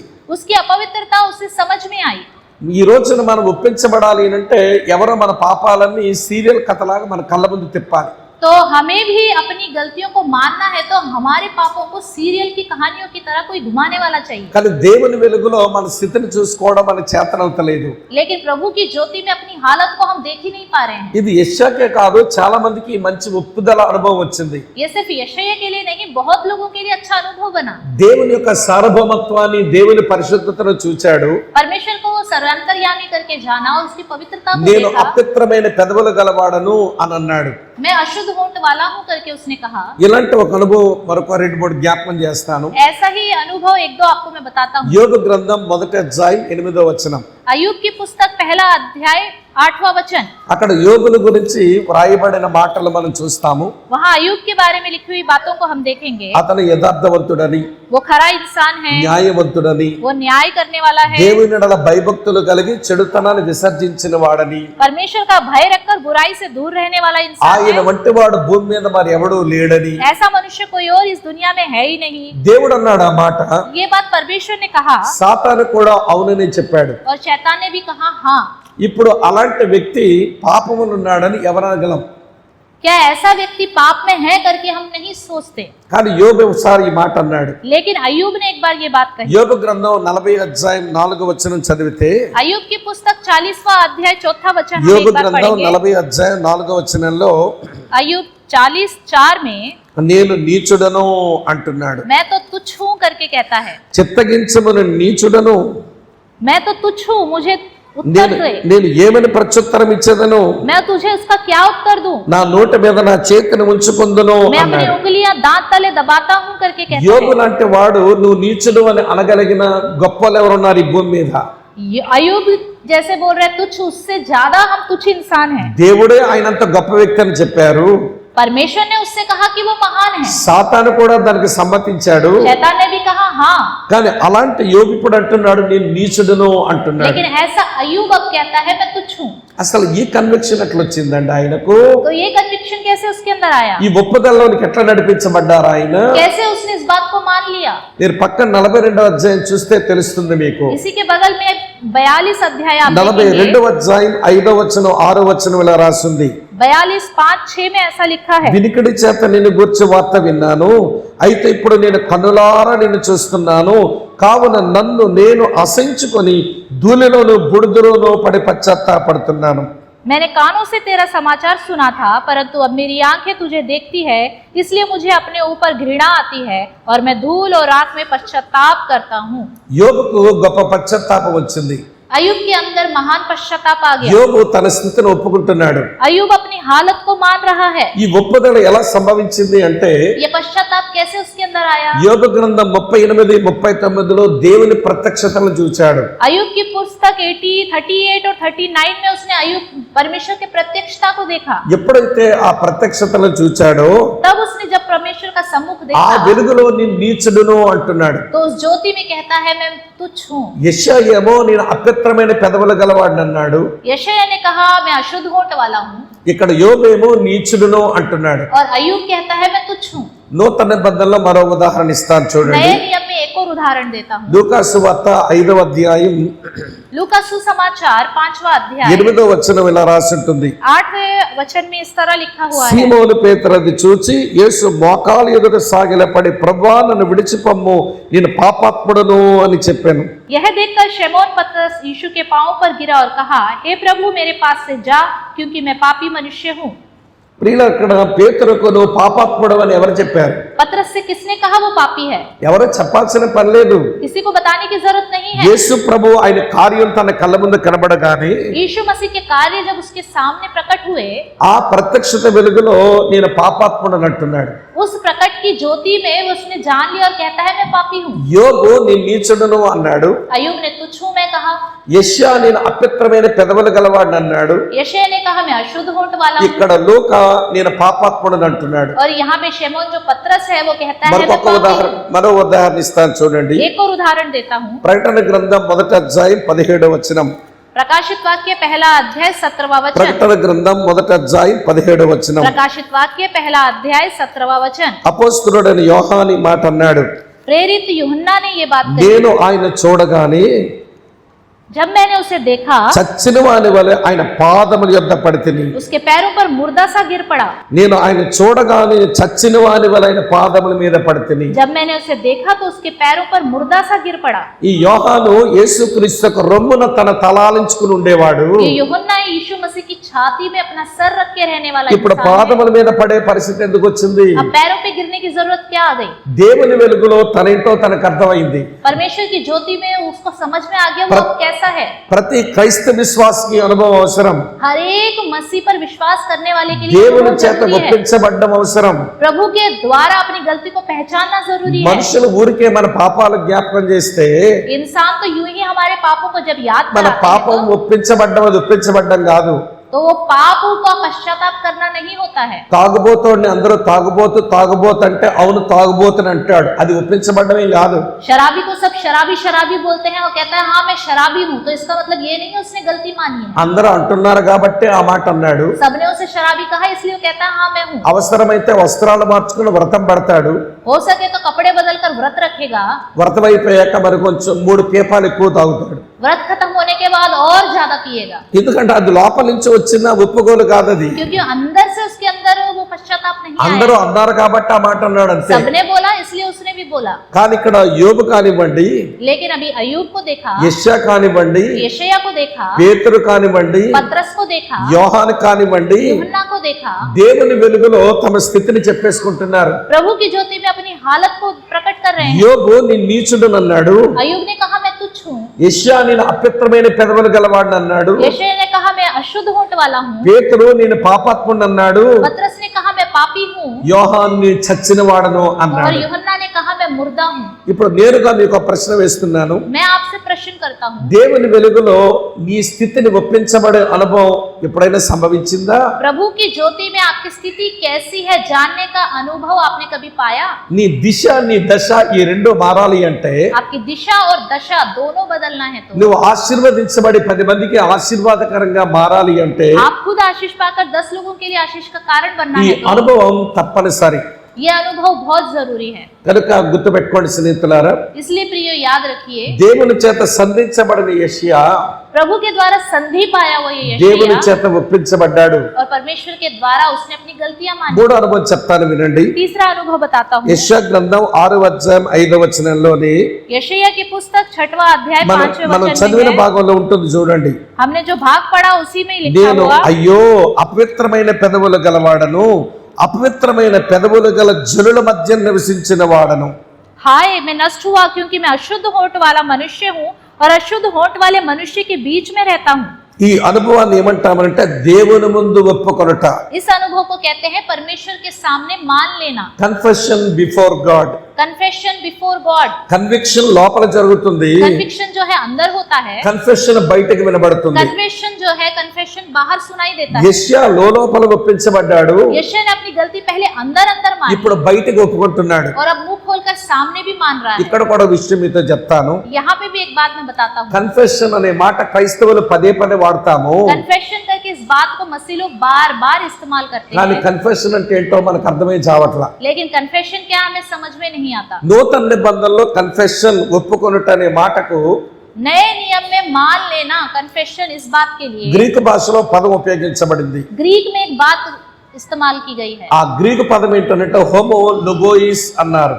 होमो लुगोइस करके ग्रीक में बात इस्तेमाल की गई है। హోమో లోగోయిస్ అంటే సేమ్ స్టేట్మెంట్ అని అర్థం. होमो लुगोइस मतलब सेम स्टेटमेंट, అంటే మనం దేవుని ముందుకు వచ్చాము, मतलब हम प्रभु के सामने आ गए, దేవుడు మనం చూసి ఏమనుకుంటున్నాడు, प्रभु हमें देख के क्या सोचता है, అది ఆయన నోరు తెరి చెప్పక మునిపే उसके मुंह खोलकर बताने से ముందు पहले మనమే చెప్పడం ఒప్పుకోవడం. ही हमें बताना, ये मान लेना होता है। మళ్ళీ చెప్తాను వినండి. फिर से समझिए, మనం దేవుని ముందుకు వచ్చాము, हम प्रभु के सामने आ गए, మన చూచిన దేవుడు మన గురించి ఏమనుకుంటున్నాడో जिस परमेश्वर ने हमें देखा है वो हमारे बारे में क्या ఆయన सोच నోరు रहा తెరి है। చెప్పక మునిపే ముందు మనం చెప్పాలి. मुंह खोलकर वो बताने जा रहा है, लेकिन उससे पहले అది हमें अपने అసలైన बारे में ఒప్పుకోవడం बताना అంటే. है। इसी को ही कहते हैं सच्चाई से అంతేగాని मानना। మా బోటి బోధకులు ముందు నిల్చొని मतलब हम जो खड़े हैं दास, हमारे सामने खड़े होकर నువ్వు తిట్టబోతువి, तुम लड़ाई करने वाले हो, నువ్వేమో తిరిగిపోతివి, तुम घुमक्कड़ हो, నువ్వు త్రాగుబోతివి, तुम शराबी हो, నువ్వు పెద్ద సోమరోడివి, तुम बहुत आलसी हो, నువ్వు పెద్ద చెడిపోయినోడివి, तुम बेकार నువ్వు इंसान పెద్ద हो, వ్యభిచారివి तुम व्यभिचारी हो। అని ఊరికే మీ పాపాలు చెబుతుంటే सिर्फ ऐसे ही आपके पाप बोलते जा रहे हैं, ఒప్పుకోవడం అది ఒప్పుకోవడం కాదు. इसको मान लेना नहीं कहते। దేవుని ముందుకు వచ్చాము, प्रभु के सामने आ అసలు गए, దేవుడు నా గురించి ఏమనుకుంటున్నాడు असल में प्रभु मेरे बारे में क्या सोचता है, దానిని ఆలోచిస్తూ ముందు మనమే చెప్పాలి. उसको सोचते हुए हमें खुद अपनी गलतियां पहले ఇది बतानी। పాత నిబంధనలో యెహోషువ ఆకానుతో అంటాడు ఈ మాట. पुराने नियम में यहोशू आकान से ये बात कहता है। యెహోషువ గ్రంథం 7వ అధ్యాయం 19వ వచనంలో ఉంటుంది. यहोशू की पुस्तक 7वां अध्याय 19वें वचन में ये యెహోషువ बात, ఆకానుతో అంటున్నాడు ఈ మాట. यहोशू आकान से ये बात कहता है, నా కుమారుడా ఆకాను, ఇశ్రాయేలు దేవునికి మహిమను చెల్లించి నీ పాపమును ఒప్పుకో అన్నాడు. मेरे पुत्र आकान इजरायली परमेश्वर की महिमा की वजह से अपनी गलती को मान ले करके कहता है। నీ స్థితి దేవుడికి తెలుసు, आपकी हालत प्रभु को पता है, దేవుడు దాన్ని బయట పెట్టగలడు. प्रभु उसको बाहर लेके आ सकता నువ్వు है, చేసిన పాపం నాకు చెప్పగలడు. आपने जो पाप किया है उसको बता सकता है, కానీ ఆయన వెలుగులో నిన్ను ఒప్పుకోమంటున్నాడు. लेकिन उसकी रोशनी में आप खुद मान लो करके बोलता है। క్రీస్తునందు ప్రియమైన స్నేహితులారా వినండి, प्रभु के प्रिय मित्रों, ఇప్పుడు ప్రేమ కలిగిన దేవుని ముందుకు వచ్చాం. हम प्रेमी परमेश्वर के सामने आए हैं। ఆ ప్రేమలో మన దుర్మార్గం మనకు కనబడదు. क्या उस प्यार में हमारी दुष्टता नहीं दिखाई మనం देती? సత్యవంతుడైన దేవుని ముందుకు వచ్చాం. हम सच्चे परमेश्वर के पास आए हैं। సత్యవంతుని ముందు మన అసత్యమైన జీవితం కనబడదా? उस सच्चे परमेश्वर के सामने हमारा असत्य जीवन दिखाई नहीं देगा क्या? దేవుడేమో న్యాయవంతుడు. परमेश्वर न्याय करने वाला है। న్యాయవంతుని ముందుకు వచ్చిన మన అన్యాయం మనకు అర్థం కాదు. न्यायी परमेश्वर के पास आए तो हमारा अन्याय क्या हम कर रहे हैं वो हमें దేవుడు पता नहीं है నమ్మదగిన क्या? వాడు. परमेश्वर भरोसेमंद है। నమ్మదగిన వారి ముందుకు వచ్చిన మన అపనమ్మకత్వం మనకు తెలియదు. भरोसेमंद परमेश्वर के पास आए हैं, हमारे अंदर कितने भरोसे की कमी है क्या वो नहीं पता। దేవుడు మార్పు లేనివాడు. परमेश्वर बदलता नहीं है। ఆయన ముందుకు వచ్చినప్పుడు మన మారని స్థితి మనకు అర్థం కాదు. उसके सामने आने के बाद हम किस किस विषय में नहीं बदले वो स्थिति हमें మళ్ళీ दिखाई ఎవరో नहीं నీతో देती क्या? చెప్పాలా, क्या कोई और आकर आपको बताना है? మరొకరు ఎవరో వచ్చి చెప్పాలా? क्या कोई और आके आपको ये बातें बताना है? ఒప్పుకోవడం అంటే ఎవరో చెబితే చెప్పడం కాదు. मान लेना मतलब किसी ने कहा तो बोलना नहीं। నువ్వు నిజంగా దేవుని ముందుకు వచ్చిన మాట నిజమైతే, अगर सच में आप प्रभु के सामने आए हो तो దేవుని వాక్యం అది అద్దం లాంటిది. परमेश्वर का वचन एक दर्पण शीशे के समान है। ఈ అద్దానికి అబద్ధం చెప్పడం రాదు. इस दर्पण को झूठ बोलना नहीं आता है। దేవుడు అనే అద్దానికి అబద్ధం చెప్పడం రాదు. परमेश्वर जो दर्पण है उन्हें झूठ बोलना नहीं आता है। దేవుని వాక్యం అనే అద్దానికి అబద్ధం చెప్పడం రాదు. परमेश्वर का वचन दर्पण है, उसको झूठ बोलना नहीं आता నువ్వు है। ఎలా ఉన్నావో అలా చూపించేస్తా. जैसे आप हो वैसे दिखा देगा, కానీ ఆ వెలుగులో ఒప్పుకో. నీవు लेकिन उस ज्योति में मान लो। ఎవరో నీ పాపాలని పదే పదే జ్ఞాపకం చేసి कोई आपके पाप को बार बार याद करा ఒప్పుకో అంటే ఒప్పుకోవడం, అది ఏం ఒప్పుకోవడం? వలకాడు అంటే శూన్యం. मान लो बोलने से मानने से क्या होता है? तो शून्य है। దేవుని వెలుగులో నీ స్థితిని నువ్వే దేవునితో చెప్పాలి. परमेश्वर की ज्योति में आपकी स्थिति क्या है आप खुद प्रभु అది के सामने అది रखो। అసలైన ఒప్పుకోవడం. ये सही रीति से मानना होता है। యెషయాకు దొరికిన మూడో అనుభవం అదే. यशायाह का तीसरा अनुभव यही దేవుని है। చేత సంధించబడ్డాడు, परमेश्वर से उसकी संधि हुई, దేవుని చేత ఒప్పించబడ్డాడు. परमेश्वर की वजह से उसने मान ఆ लिया। రెండు పనులు దేవుడు చేశాడు. वो दोनों काम परमेश्वर ने ही किया ఇప్పుడు దేవుని ముందు తాను ఒప్పుకుంటున్నాడు. और परमेश्वर के सामने खुद अंगीकार ఈ करता పని है। మాత్రమే యెషయా చేశాడు. ये काम यशायाह ने खुद ఈ किया। అనుభవాలు మన జీవితంలో రాకపోతే ये अनुभव हमारे जीवन में नहीं మన आएगा ఆధ్యాత్మిక జీవితాలు అరకొరగా ఉంటాయి. तो हमारा जो जीवन है आधा आधा रह जाएगा। అరకొర అంటే మీకు తెలుసా? అరకొర అనే మాటకు అర్థం తెలుసా? आधा आधा जीवन पता है చాలి आपको? చాలని అని. मतलब वो तृप्त जीवन नहीं है। ఆ చాలి చాలని భక్తి చేస్తుంటారు కొంతమంది. मतलब ऐसे ही तृप्त नहीं होते, ऐसी भक्ति అరకొర करते रहते భక్తికి हैं। మేము ఇలా అంటుంటాం. మేము हम आरकोरा मतलब आधा आधा వీళ్ళ भक्ति భక్తి करके बोलते हैं। వీళ్ళ భక్తి రుమాలకు ఎక్కువ, తువ్వాలకు తక్కువ. इनकी भक्ति जो है हैंकी से ज्यादा है, टवल से कम है। జోబులో పెట్టుకోవడానికి పనికిరాదు, వాష్రూమ్ వాడుకోవడానికి పనికిరాదు. पॉकेट में रखने के काम का नहीं, वॉशरूम में इस्तेमाल करने का काम का కిచెన్ नहीं। లో మసిపట్టిన గిన్నెలు ఎత్తుకోవడానికి పనికొస్తుంది క్లాత్. ये कपड़ा सिर्फ किचन में बर्तन जो खराब हो गए उसको उठाने के काम आएंगे। ఈనాటి క్రైస్తవుల భక్తి అలా అరకొర భక్తి అయింది. आजकल ये मसीह लोगों की भक्ति ऐसी आधी आधी भक्ति हो गई। సంఘంలో ఉపయోగపడదు, సమాజంలో ఉపయోగపడదు. कलीसिया में किसी काम का नहीं, समाज में किसी काम का नहीं। మరి ఎక్కడ ఉపయోగపడుతుందంటే సాతాన్ దగ్గర బాగా ఉపయోగపడుతూ ఉంటుంది. कहाँ पे काम का है? शैतान के लिए काम का है। మీరు ఆలోచిస్తూ ఈ మాటలు వినాలని ముందు అందుకే కోరాను. आप सोचते हुए इस बात को सुनने करके ఆలోచించండి, चाहते हैं। ఎక్కడుంది మన ఆధ్యాత్మిక జీవితం? सोचिए कहाँ है हमारा आत्मिक जीवन। ఏ అనుభవాలు మన జీవితంలో చోటు చేసుకున్నాయి? कौन से अनुभव हमारे जीवन में कहाँ पे हैं? మన దిశ మన దశ ఎందుకు మారటం లేదు? क्यों हमारी दिशा और दशा नहीं बदल रही है? మనం ఆశీర్వదించబడి 10 మందికి ఎందుకు ఆశీర్వాదం కాలేదు? हम क्यों आशीष का कारण दूसरों से नहीं बन ఇప్పుడు- पाए, खुद आशीष नहीं पा ఇప్పుడు पाए? యెషయాకు దొరికిన 3 అనుభవాలు చెప్పాను. यशायाह को जो 3 अनुभव मिले बताया। దేవుని చేత సంధించబడ్డాడు, परमेश्वर के द्वारा उसकी संधि हुई, దేవుని చేత ఒప్పించబడ్డాడు. परमेश्वर के द्वारा वो मनाया ఈ गया। రెండు పనులు దేవునివే. ये दोनों काम प्रभु ने ఇప్పుడు किए। దేవుని ముందు తానొప్పుకున్నాడు. अभी उसने प्रभु के सामने खुद अपने आप को ఇది अंगीकार ఆయన किया। చేసిన పని. ये उसने किया। ఇప్పుడు 4వ సంగతి చెప్తాను వినండి. चौथी बात, 4వ సంగతి ఇలా రాసింది 6వ వచనంలో. 6वें वचन में 6वां अध्याय में ये बात యెషయా लिखा है। 6:6 చూడండి. 6:6 देखेंगे అప్పుడు यशायाह। ఆ శరాపులలో ఒకడు తన బలిపీఠం మీద నుండి కారుతో తీసిన నిప్పును చేత పట్టుకుని నా యొద్దకు ఎగిరి వచ్చి నా నోటికి దాన్ని తగిలించి ఇది నీ పెదవులకు తగిలిన గనుక నీ పాపములకు ప్రాయశ్చిత్తమాయెను, నీ దోషము తొలగిపోయెను అనెను. तब एक सराप हाथ में अंगारा लिए हुए जिसे उसने चिमटे से वेदी पर से उठा लिया था मेरे पास उड़ कर आया और उसने उससे मेरे मुंह को छूकर कहा, देख इसने तेरे होठों को छू लिया है, इसलिए तेरा अधर्म दूर हो गया और तेरे पाप क्षमा हो गए। ఈ 2 వచనాల్లో ఉన్న మరొక అనుభవం, इन दोनों वचनों का एक और अनुभव, ఇది క్లెన్సింగ్ బై గాడ్, దేవుని చేత కడగబడుట, परमेश्वर के द्वारा धुलना, దేవుని చేత కడగబడుట. परमेश्वर के द्वारा धुलना। ఇప్పుడు యెషయాను పవిత్రీకరించడానికి, अभी यशायाह के अंदर जो पवित्रता आने का యెషయాను कारण, కడగడానికి यशायाह को धोने के लिए దేవుడు 3 సాధనాలు వాడుకున్నాడు. परमेश्वर ने 3 साधनों का इस्तेमाल किया। మొదటి సాధనం पहला साधन కాలుతున్న నిప్పు, अंगारा, जलता हुआ अंगारा। రెండవ సాధనం दूसरा, దాన్ని పట్టుకున్న పట్టకారు, और जो पकड़ने वाली चिमटी। మూడవ సాధనం तीसरा साधन, ఆ పట్టకారును పట్టుకునే శరాప్ అనే దూత. और उस चिमटा को पकड़ने वाला सराप स्वर्गदूत। ఈ శరాప్ పట్టకారు పట్టుకుని ఆ పట్టకారుతో నిప్పును పట్టుకుని తగిలిస్తే అతను శుద్ధైనాడు. ये सराप जो है चिमटे को पकड़कर उस अंगारे को छुएगा तो वो शुद्ध हो गया। ఈ రోజున అదే దేవుడు మనల్ని శుద్ధి చేయగోరుతున్నాడు. तो आज के दिन यही परमेश्वर हम सबको भी शुद्ध करना चाहता है। మనల్ని శుద్ధి చేయడానికి కూడా దేవుడు వాడుకునే సాధనాలు 3. तो हमें शुद्ध करने के लिए भी प्रभु 3 साधनों को इस्तेमाल करता है। అక్కడేమో బలిపీఠం మీద నిప్పు యెషయాకు, वहां पे तो यशायाह के लिए वेदी पे अंगारा, మనకేమో బలిపీఠం మీద చిందించబడిన అమూల్యమైన రక్తం. हमारे लिए वेदी पे बहाया गया अनमोल लहू। ఎబ్రీ పత్రిక 9:14 ఉంటుంది. इब्रानियों 9:14 में एक बात लिखा हुआ है, నిత్యుడగు ఆత్మ ద్వారా తన్ను తాను అప్పగించుకొనిన క్రీస్తు యొక్క రక్తము నిర్జీవ క్రియలను విడిచి జీవము గల దేవుని సేవించుటకు మనల్ని ఎంతో ఎక్కువగా శుద్ధి చేయును అని రాసి ఉంటుంది. तो वहां पे लिखा हुआ है उसने खुद अपने लहू के द्वारा हमें पूरी तरह से पवित्र कर दिया। ये सिर्फ उसी के కనుక द्वारा ही हो యేసు सकता రక్తం మన శుద్ధి చేయబడ్డానికి ఒక సాధనం. है। प्रभु का लहू हमें शुद्ध करने का साधन యేసు है। ప్రభువే తన నోటి మాటలతో ఇలా చెప్పారు. మరో సంగతి, यीशु मसीह ने ही एक और बात इस तरह कही अपने యోహాను मुख से। సువార్త 15:3 यूहन्ना सुसमाचार 15वां अध्याय 3रा वचन, ఇప్పుడు నా మాటలను బట్టి మీరు పవిత్రులై ఉన్నారు అన్నాడు. अभी मेरे मुंह की बातों की वजह से पवित्र हो। యెషయాకు పట్టకారు ఉంది అక్కడ, यशायाह के लिए वहां पे चिमटा है, మనకేమో దేవుని వాక్యం ఉంది ఇక్కడ. हमारे लिए यहाँ पे प्रभु का वचन है। యెషయాకు నిప్పు, మనకు రక్తం. यशायाह के लिए अंगारा, हमारे लिए लहू, అలాగనే యెషయాకు పట్టకారు మనకు వాక్యం. और यशायाह के लिए चिमटा, हमारे लिए वचन।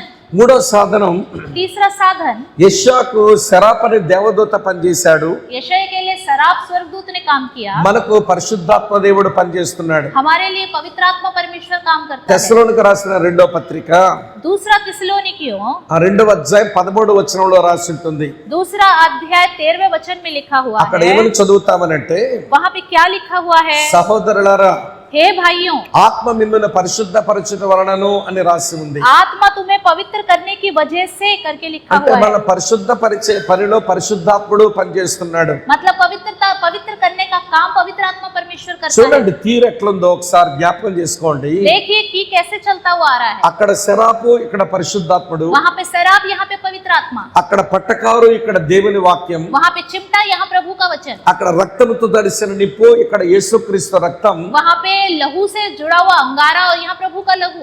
ఆ రోజున యెషయా ఎలాగైతే శుద్ధైనాడో, जिस तरह उस दिन यशायाह शुद्ध हो गया, ఆ శుద్ధి కార్యక్రమానికి 3 ఎట్లా ఉపయోగించబడ్డాయో, शुद्ध के कार्यक्रम को करने के लिए वो 3 चीजें कैसे इस्तेमाल में ఇక్కడ आई। కూర్చున్న మనం ఈ 3 సాధనాలతో మనము శుద్ధీకరించబడాలి. यहाँ पे बैठे हुए हम जो हैं हम भी इन 3 साधनों के द्वारा शुद्ध किए जाने चाहिए। క్రైస్తవుడు అంటే కడగబడిన వాడు అని అర్థం. मसीही मतलब धुला हुआ इंसान। మనం కడగబడాలి, हमें धुलना है, మనం పవిత్రీకరించబడాలి. हमें पवित्र बनना है। లోకములో తిరుగుతున్నాం, हम संसार में घूम रहे हैं, లోకమాలిన్యం అంటేస్తున్నది, संसार की गंदगी हमें लग रही है, దాని చేత మనం కడగబడాలి. उससे भी हमें धुलना है। అలాగనే మనం తెలిసి తెలియక ఎన్నో తప్పిదాలు చేస్తున్న మనుషులం, और इस तरह हम जाने अनजाने में कई गलतियां कर కనుక మనం देते हैं, కడగబడ్డం అవసరం. इसलिए धुलना बहुत जरूरी है। క్రీస్తునందు నా ప్రియ స్నేహితులారా, प्रभु के प्रियो, మన దిశ దశ మారాలంటే ఈ అనుభవం కూడా అవసరం. दिशा दशा हमारी बदलनी है तो ये अनुभव बहुत जरूरी है। కడగబడింది మళ్ళీ వాడుకోవడానికి పనికిరాదు. बिना धोए हम फिर इस्तेमाल नहीं कर सकते। శుభ్రపరచబడింది మళ్ళీ వాడబడ్డానికి పనికిరాదు. अगर जो साफ नहीं किया गया है उसे हम इस्तेमाल नहीं పౌలు कर భక్తుడు सकते। తిమోతితో చెప్తాడు, पौलुस तिमोथी से कहता है, బాబు తిమోతి, तिमोथी నువ్వు పరిశుద్ధపరచబడిన పాత్ర అవ్వాలి అంటాడు. आपको पवित्र पात्र बनना है। ఈ రోజు మనం పరిశుద్ధపరచబడకపోతే, आज के दिन अगर हम पवित्र नहीं हुए, మనం శుద్ధపరచబడకపోతే, यदि हम शुद्ध नहीं हुए, మనం వాడబడ్డం అనేది దుర్లభం అవుతుంది. तो हम इस्तेमाल जो हो रहे हैं वो बहुत कम होगा। మనం ఎవరికి ఆశీర్వాదకరంగా ఉండలేము, हम किसी के लिए भी आशीष का कार्य చివరికి नहीं మనకు कर మనం सकते। ఆశీర్వదించబడలేము. हम खुद भी आशीष नहीं पा మన सकते। దిశ మారదు, మన దశ మారదు. हमारी दिशा दशा दोनों नहीं बदलेगी। కనుక ఈ తలంపులు మీ మనసులో పెట్టుకోండి. तो इस बात को आप अपने मन में ఇప్పటికి रखिए। నేను 4 సంగతులు చెప్పాను. अभी तक मैंने आपको 4 विषय बताए। దేవుని చేత సంధించబడ్డం, परमेश्वर के द्वारा संधि होना, దేవుని చేత ఒప్పించబడ్డం, परमेश्वर के द्वारा मनाया जाना, ఈ 2 పనులు దేవుడే చేశాడు. ये दोनों काम परमेश्वर ने किए हैं। ఇప్పుడు దేవుని ముందు ఒప్పుకోవడం, अभी प्रभु के सामने मान ఈ పని लेना, మాత్రం యెషయా చేశాడు. लेकिन ये काम खुद यशायाह ने ఇప్పుడు किया। దేవుని చేత శుద్ధీకరించబడ్డం, अब प्रभु के द्वारा शुद्ध होना, ఈ పని మళ్ళీ దేవుడే చేశాడు. और ये काम भी परमेश्वर ने किया। ఇప్పుడు 5వ సంగతి చెప్తాను రండి. अभी मैं 5वीं बात बताता हूँ। ఇలా రాసి ఉంది. ये बात ऐसे लिखा हुआ మన है। థీమ్ వర్స్ అదే.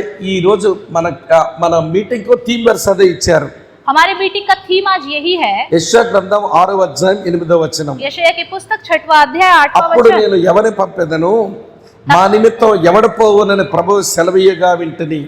तब मैंने प्रभु का यह वचन सुना, मैं किसको भेजूं और हमारी ओर से कौन जाएगा। ఈ వచనం మనకేమి నేర్పిస్తుందంటే, ये वचन हमें क्या सिखाता है? దేవుని చేత సవాలు చేయబడుట, प्रभु के द्वारा सवाल उठना, challenged by God. Challenge by God. దేవుడు ఛాలెంజ్ చేస్తున్నాడు, प्रभु चैलेंज करता है, మా నిమిత్తం ఎవరు వెళతారు, हमारी तरफ से कौन जाएगा, నేను ఎవరిని పంపాలి. हम किसे भेजें। ప్రియులారా, దేవుడు తన పిల్లలకు సవాలులు విసురుతాడు. प्रभु अपने बच्चों से सवाल करता है। ఈ సవాలు ఎవరికి వినబడుతుంది అంటే, ये चैलेंज किसको सुनाई देता है? కడగబడిన వారికి ఆ సవాలు వినబడుతుంది.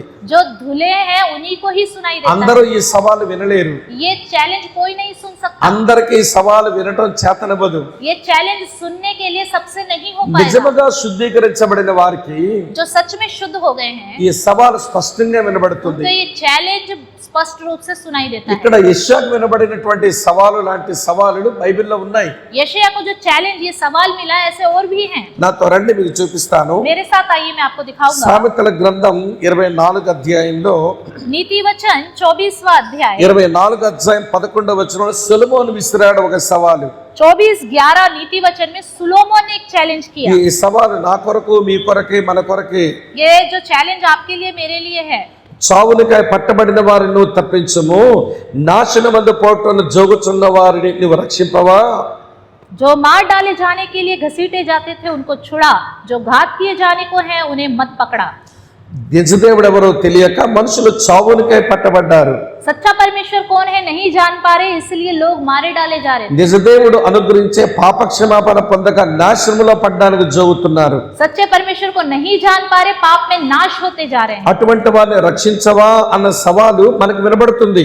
ऐसे लोगों को बचाओ, ऐसा चैलेंज हमें सुनाई देता है। నువ్వు కడగబడిన మాట నిజమైతే ఈ సవాలు నీ చెవికి వినబడుతుంది. अगर आप सच में धुले हुए हो तो ये चैलेंज आपको सुनाई ప్రభువైన देगा। యేసుక్రీస్తు వారు కూడా సవాల్ విసిరారు. प्रभु यीशु मसीह ने भी एक चैलेंज किया। యోహాను సువార్త 4వ అధ్యాయం చూడండి. यूहन्ना सुसमाचार 4वां अध्याय ప్రియులారా 35వ వచనంలో రాసి ఉంది. 35वें वचन में इस तरह लिखा ఇంకా हुआ है। 4 నెలలైన తర్వాత కోతకాలం వచ్చునని మీరు చెప్పుదురు కదా, ఇదిగో మీ కన్నులెత్తి పైరులు చూడండి, అవి ఇప్పుడే తెల్లబారి కోతకు వచ్చి ఉన్నాయని మీతో చెప్పుచున్నాను అన్నాడు. क्या तुम नहीं कहते कटनी होने में अभी 4 महीने पड़े हैं। देखो मैं तुमसे कहता हूँ, अपनी आंखें उठाकर खेतों पर दृष्टि डालो कि वे कटनी के लिए पक चुके हैं। ఈ రోజు మనం చాలా బాగా పాడతాం ఒక పాట, आजकल हम बहुत अच्छे से गाते हैं वो गीत। తెలుగులో ఉంది ఈ పాట. वो तेलुगु में है। ఇది కోతక సమయం, పనివారి తరుణం. ये कटनी का समय है, काम करने का समय है। తరువాత మాట ఏంటో చెప్పండి పాటలో. अगली बात क्या है बताइए? ఇది కోతక సమయం, పనివారి తరుణం. తర్వాత ఏంటమ్మా? ये कटनी का समय है, काम करने का समय है। ప్రార్థన చెయ్యుదమా. పని ఎవరు చేస్తాడు మరి? प्रार्थना करेंगे करके बोलते हैं। పని ఎవరు చేస్తారు? तो काम कौन करेगा? క్రైస్తవులు సాకుగా చెప్పే మాట ప్రార్థన చేస్తున్నాం అంటారు, నంగనాచి మాటలు. मसीह लोग बहाना करते हैं, हम प्रार्थना कर रहे हैं మరి పని ఎవరు చేస్తాడు? तो काम कौन करेगा? ప్రార్థన అవసరమే, నేను కాదని చెప్పడం లేదు. प्रार्थना जरूरी है, ये मैं मना ఊరికే नहीं कर रहा। ప్రార్థన చేస్తున్నాం అని కూర్చుంటే सिर्फ प्रार्थना कर रहे हैं करके बैठे పని ఎవరు रहेंगे तो చేస్తారు చెప్పండి? बताइए काम कौन करेगा? సవాల్ అసలు మనకి వినబడుతుందా? क्या ये चैलेंज सवाल सुनाई दे रहा है? భారతదేశంలో స్వాతంత్ర దినోత్సవాన్ని ఒక సవాల్ మీతో చెప్తా. भारत देश में स्वतंत्रता के दिन एक सवाल मैं आपसे करता हूँ। ఈ దేశంలో ఉన్న జనాభాలో इस देश में जो पॉपुलेशन है, నిజ క్రైస్తవులు जो सच्चे मसीह हैं, 1.34 మాత్రమే ఉన్నారట. 1.34 ही है। అంటే క్రైస్తవులని పేరు పెట్టుకున్న వాళ్ళు చాలా మంది ఉండొచ్చు, मतलब क्रिश्चियन करके कहलाने वाले तो बहुत से हैं, కానీ రియల్ కన్వర్షన్ జరిగిన వాళ్ళు, लेकिन सच में जो बदल गए हैं, దేవుని కొరకు తమ తాము అప్పగించుకుని బ్రతుకుతున్న వాళ్ళు, जो प्रभु के लिए अपने आप को समर्पित करके जी रहे ఈ हैं, ప్రతికూలమైన పరిస్థితుల్లో దేవుని కొరకు బ్రతికేవారు जो परिस्थितियां गड़बड़ है फिर भी प्रभु के लिए जी रहे हैं, 1.34 మాత్రమే ఉన్నారట ఈ దేశంలో. 1.34 ही है इस देश में। ఇవి రీసెంట్ స్టాటిస్టిక్స్ చెప్తున్నాను మీకు. ये फिलहाल अभी का स्टेटस है, ఈ మధ్య కాలంలో వచ్చిన గణాంకాలవి. ये इस बीच में निकली हुई ये गिनती है। 1.34 మనం ఉంటే 1.34 ही हम है तो భారతదేశంలో भारत देश में। రెండు ప్రియమైన స్నేహితులారా, ఇంకెంతమంది మిగిలారు? तो ध्यान से सुनिए, अब कितने बचे हैं? ఎంతమంది మిగిలారు? कितने बच गए? మరి ఆ మిగిలినటువంటి ప్రజల దగ్గరకు ఎవరు సువార్త తీసుకుని పోతారు? तो बाकी जो प्रजा बची है उन तक कौन सुसमाचार लेके जाएगा? క్రీస్తునందు ప్రియులారా, 98.66 పీపుల్ ఎవరు పోతారు? 19.66 लोगों के पास कौन जाएगा? మనం సరైన భక్తి జీవితం జీవించడమో చేత కావడం లేదు. सही भक्ति जीने का तरीका हमें नहीं आ रहा మనం है। శిష్యులుగా ఉండడం మన చేత కావడం లేదు. चेले की तरह बने रहना हमसे नहीं మరి हो पा रहा। కొంతమంది శిష్యులుగా తయారు చేయడం చేత కావడం లేదు. लोगों को चेला बनाना भी हमसे नहीं हो पा रहा। అసలు డిసైపుల్ మేకింగే లేదు ఈ భారతదేశంలో. तो चेलों का मीटिंग ही नहीं होता इस भारत देश ఒక में। సేవకుడు మరి కొంతమందిని తయారు చేద్దామని మనసు ఉండదు. एक सेवक बहुत लोगों को सेवक बनाए करके मीटिंग होता ही नहीं है। చచ్చే వరకు నేనే చేసుకుందాం అనుకుంటాడు. ఈయన मरते दम तक मैं ही सेवा करूंगा करके सोचते हैं। అడ్మినిస్ట్రేటర్ అయ్యగారే, एडमिनिस्ट्रेशन स्टेटर भी वही है, ఆ ఇటెండర్ కూడా అయ్యగారే. अटेंडर भी यही है। అడ్మినిస్ట్రేటర్ ఆయన, ఇటెండర్ ఆయనే. एडमिनिस्ट्रेटर वही है, इंटेटर भी यही है। ఎంతవరకు ఎట్లా ఉంటారు అంటే कब तक ऐसे रहेंगे? చచ్చే వరకు అలాగే ఉంటారు. मरते दम तक ऐसे ही నువ్వు रहेगा। చచ్చిన తర్వాత నీ సేవ ఏంటి? मरने के बाद आपकी सेवा का क्या? విశాఖపట్నంలో నేను ఎరుగుదను, विशाखापट्टनम में मैं जानता हूँ, చాలా గొప్ప సేవ చేసిన సేవకులు నాకు తెలుసు మా వైజాగ్ లో. महान महान सेवा करने वाले लोगों को मैंने కోవిడ్ లో देखा है చాలా वैसे మంది में। చచ్చిపోయారు. कोविड में बहुत से लोग मर गए। ఒక స్నాతకోత్సవం, ఒక గ్రాడ్యుయేషన్ జరిగింది బైబిల్ కాలేజ్ కి. एक बाइबल कॉलेज का ग्रेजुएशन हुआ था కోవిడ్ టైంలో. कोविड टाइम में। ఆ కోవిడ్ టైంలో అందరూ ఉపయోగించే మైకులు అందరూ వాడేసుకున్నారు. तो कोविड टाइम में जो भी माइक का इस्तेमाल करना है सबने करा। అందులో ఎవరికి కరోనా ఉందో ఏం పాడో మనకు తెలియదు. कि उसमें से किसको कोविड था पता नहीं। ఆ మీటింగ్ వెళ్ళిన వాళ్ళందరూ చనిపోయారు. तो उस मीटिंग में जितने लोग गए थे सबकी मृत्यु हो गई। వెంకట వాళ్ళ పాస్టర్ గారు బీకే రావు గారు అని ఒక ఆయన ఉంటారు, ఆయన ఆ వ్యాల్డక్టరీ ఫంక్షన్ వెళ్ళారు. वेंकट ब्रदर के जो पास्टर थे वो भी थे उस मीटिंग में। అలాగే చనిపోయిన వాళ్ళని చాలా మంది నేను ఎరుగుదును. ऐसे जिनकी मृत्यु उस मीटिंग में हुई थी बहुत लोगों को मैं जानता हूँ। రీసెంట్ గా మీటింగ్ పిలిచారు ఒక దగ్గరకు. अभी बीच में फिलहाल एक मीटिंग में बुलाया। సంఘం దాదాపు ఒక 500 మంది ఉంటారు వాళ్ళకు. कलसिया में कम से कम 500 लोग हैं। చాలా మంచి మందిరం అది, बहुत ही अच्छी कलसिया మంచి है, సంఘస్థులే. अच्छे सदस्य हैं। సరే నేను వాక్యం చెప్పాక రూమ్ కు రాగానే जब मैंने वचन बता दिया और रूम में आया, ఆ దేవుని సేవకురాలు చేడుస్తుంది. जो प्रभु की पास्टर अम्मा जो थी वो आके रो रही थी। అన్న బ్రదర్ సంగతి మీకు తెలుసు కదా, रोते रोते बोलने लगी, भैया आपको ఆయన ब्रदर का तो बात पता है ఆయన ना? మాకేమీ నేర్పించలేదు, उन्होंने हमें कुछ सिखाया नहीं సంఘస్థులకి ఏమీ నేర్పించలేదు. और कलिसिया को भी कुछ नहीं ఆయన सिखाया। కరోనాలో చచ్చిపోయినారు. वो कोविड में उनकी मृत्यु हो गई। ఇప్పుడు సేవ చేయాల్సిన పని నా మీద పడింది. अभी सेवा करने का काम मेरे ऊपर आ ఏం गया। చేయాలో నాకు తెలియదు. मुझे अब क्या करना है समझ में नहीं आ रहा। నేనేమి చేయలేనని చెప్పాను. तो मैंने कहा मैं कुछ नहीं कर सकती। ఊటీలో హెబ్రోన్ స్కూల్లో మా పాప చదువుతుంది. ऊटी में हेब्रोन स्कूल में मेरी बेटी पढ़ती है ఇంటర్మీడియట్ సెకండ్ ఇయర్ చదువుతున్న పిల్లని తీసుకొచ్చేసారు. और 12th क्लास पढ़ने वाली बेटी को लेके आ गई। ఈ సంఘాన్ని నువ్వే చూసుకోవాలి, సేవకురాలవని చెప్తున్నారు. मैंने कहा इस कलीसिया को तुम ही चलाना है, तुम्हें ही ఇంటర్ बताना है। చదువుతున్న నా పాపకేం తెలుసు? जो 12th पढ़ने वाली मेरी बेटी को क्या पता। ఈ పిల్ల చివరి ప్రార్థన చేసి బెనడిక్షన్ ఇవ్వాలంట.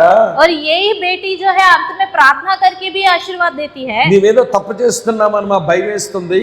मुझे डर लग रहा है मैं गलत कर रही हूँ। ఏం చేయాలి సంఘాన్ని సేవని? अब इस कलीसिया को, इस सेवा को मैं क्या ఈ करूँ? ప్రాబ్లం ఎందుకు వచ్చిందనంటే ये प्रॉब्लम क्यों आया? ఆ చనిపోయిన సేవకునికి బుద్ధి లేదు. जो मर गया था सेवक, उसके अंदर बुद्धि नहीं। నేను కొంతమంది శిష్యులుగా తయారు చేయాలి. मुझे कुछ लोगों को चेला बनाना है। నేను మరణిస్తే మరణించొచ్చు, मैं कभी भी मेरी मृत्यु हो सकती నా है। వల్ల ఆరంభించబడిన సేవ మరణించకూడదు. मेरी वजह से जो सेवा शुरू हुई है वो कभी నేను खत्म नहीं होना है। నేను సమాధిలోకి పోతే పోవచ్చు, मैं कब्र में जा सकता हूँ।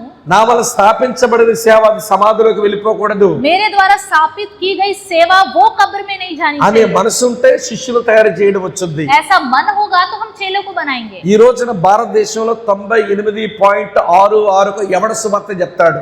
भारत देश में 98.66 लोगों को कौन सुसमाचार बताएगा? నాశనాలకు జోగుతున్నారు వాళ్ళు, वो सब नाश की ओर जा रहे हैं। చావునకు పట్టబడ్డారు वो వాళ్ళు. मृत्यु के लिए पकड़े गए हैं। కోత బాగా పాకానికి వచ్చింది, ముదిరిపోయింది. अभी कटने का समय आ गया है। बुरी ఎవరు तरह पक వెళ్తారు? चुका ఎవరు है। వెళ్తారు? कौन जाएगा? कौन అసలు ఈ जाएगा? పిలుపు ఎవరికి వినబడ్డం లేదేంటి? ये बुलाहट किसी को सुनाई क्यों नहीं ఈ देती? పిలుపు ఎవరికి వినబడ్డం లేదేంటి? क्यों नहीं सुनाई दे रहा किसी को? ఈ పిలుపు మనకు వినబడితే अगर ये हमें सुनाई देता है మనం ఒక వ్యూహంతో దేవుని పని చేస్తాం. तो हमें बड़े जोश के साथ प्रभु का काम करेंगे। నేను రాసుకోగలిగితే చెప్తాను. अगर आप लिखना चाहें तो मैं बताऊंगा। పౌలు ఒక వ్యూహంతో సేవ చేశాడు. पौलुस ने भी एक जोश के साथ काम किया। పౌలు యొక్క సేవా వ్యూహం ఏంటంటే, पौलुस का सेवा का जो समूह क्या है, గుర్తించండి, గుర్తుపెట్టుకోండి, ఉపయోగపడుతుంది. आप ध्यान से सुनिए, याद रखिए, आपको बाद में काम పౌలు आएगा। సేవ చేసినప్పుడు जब पौलुस ने सेवा ఆయన किया వ్యూహం ఇట్లా ఉండేది. उसका समूह ऐसे था।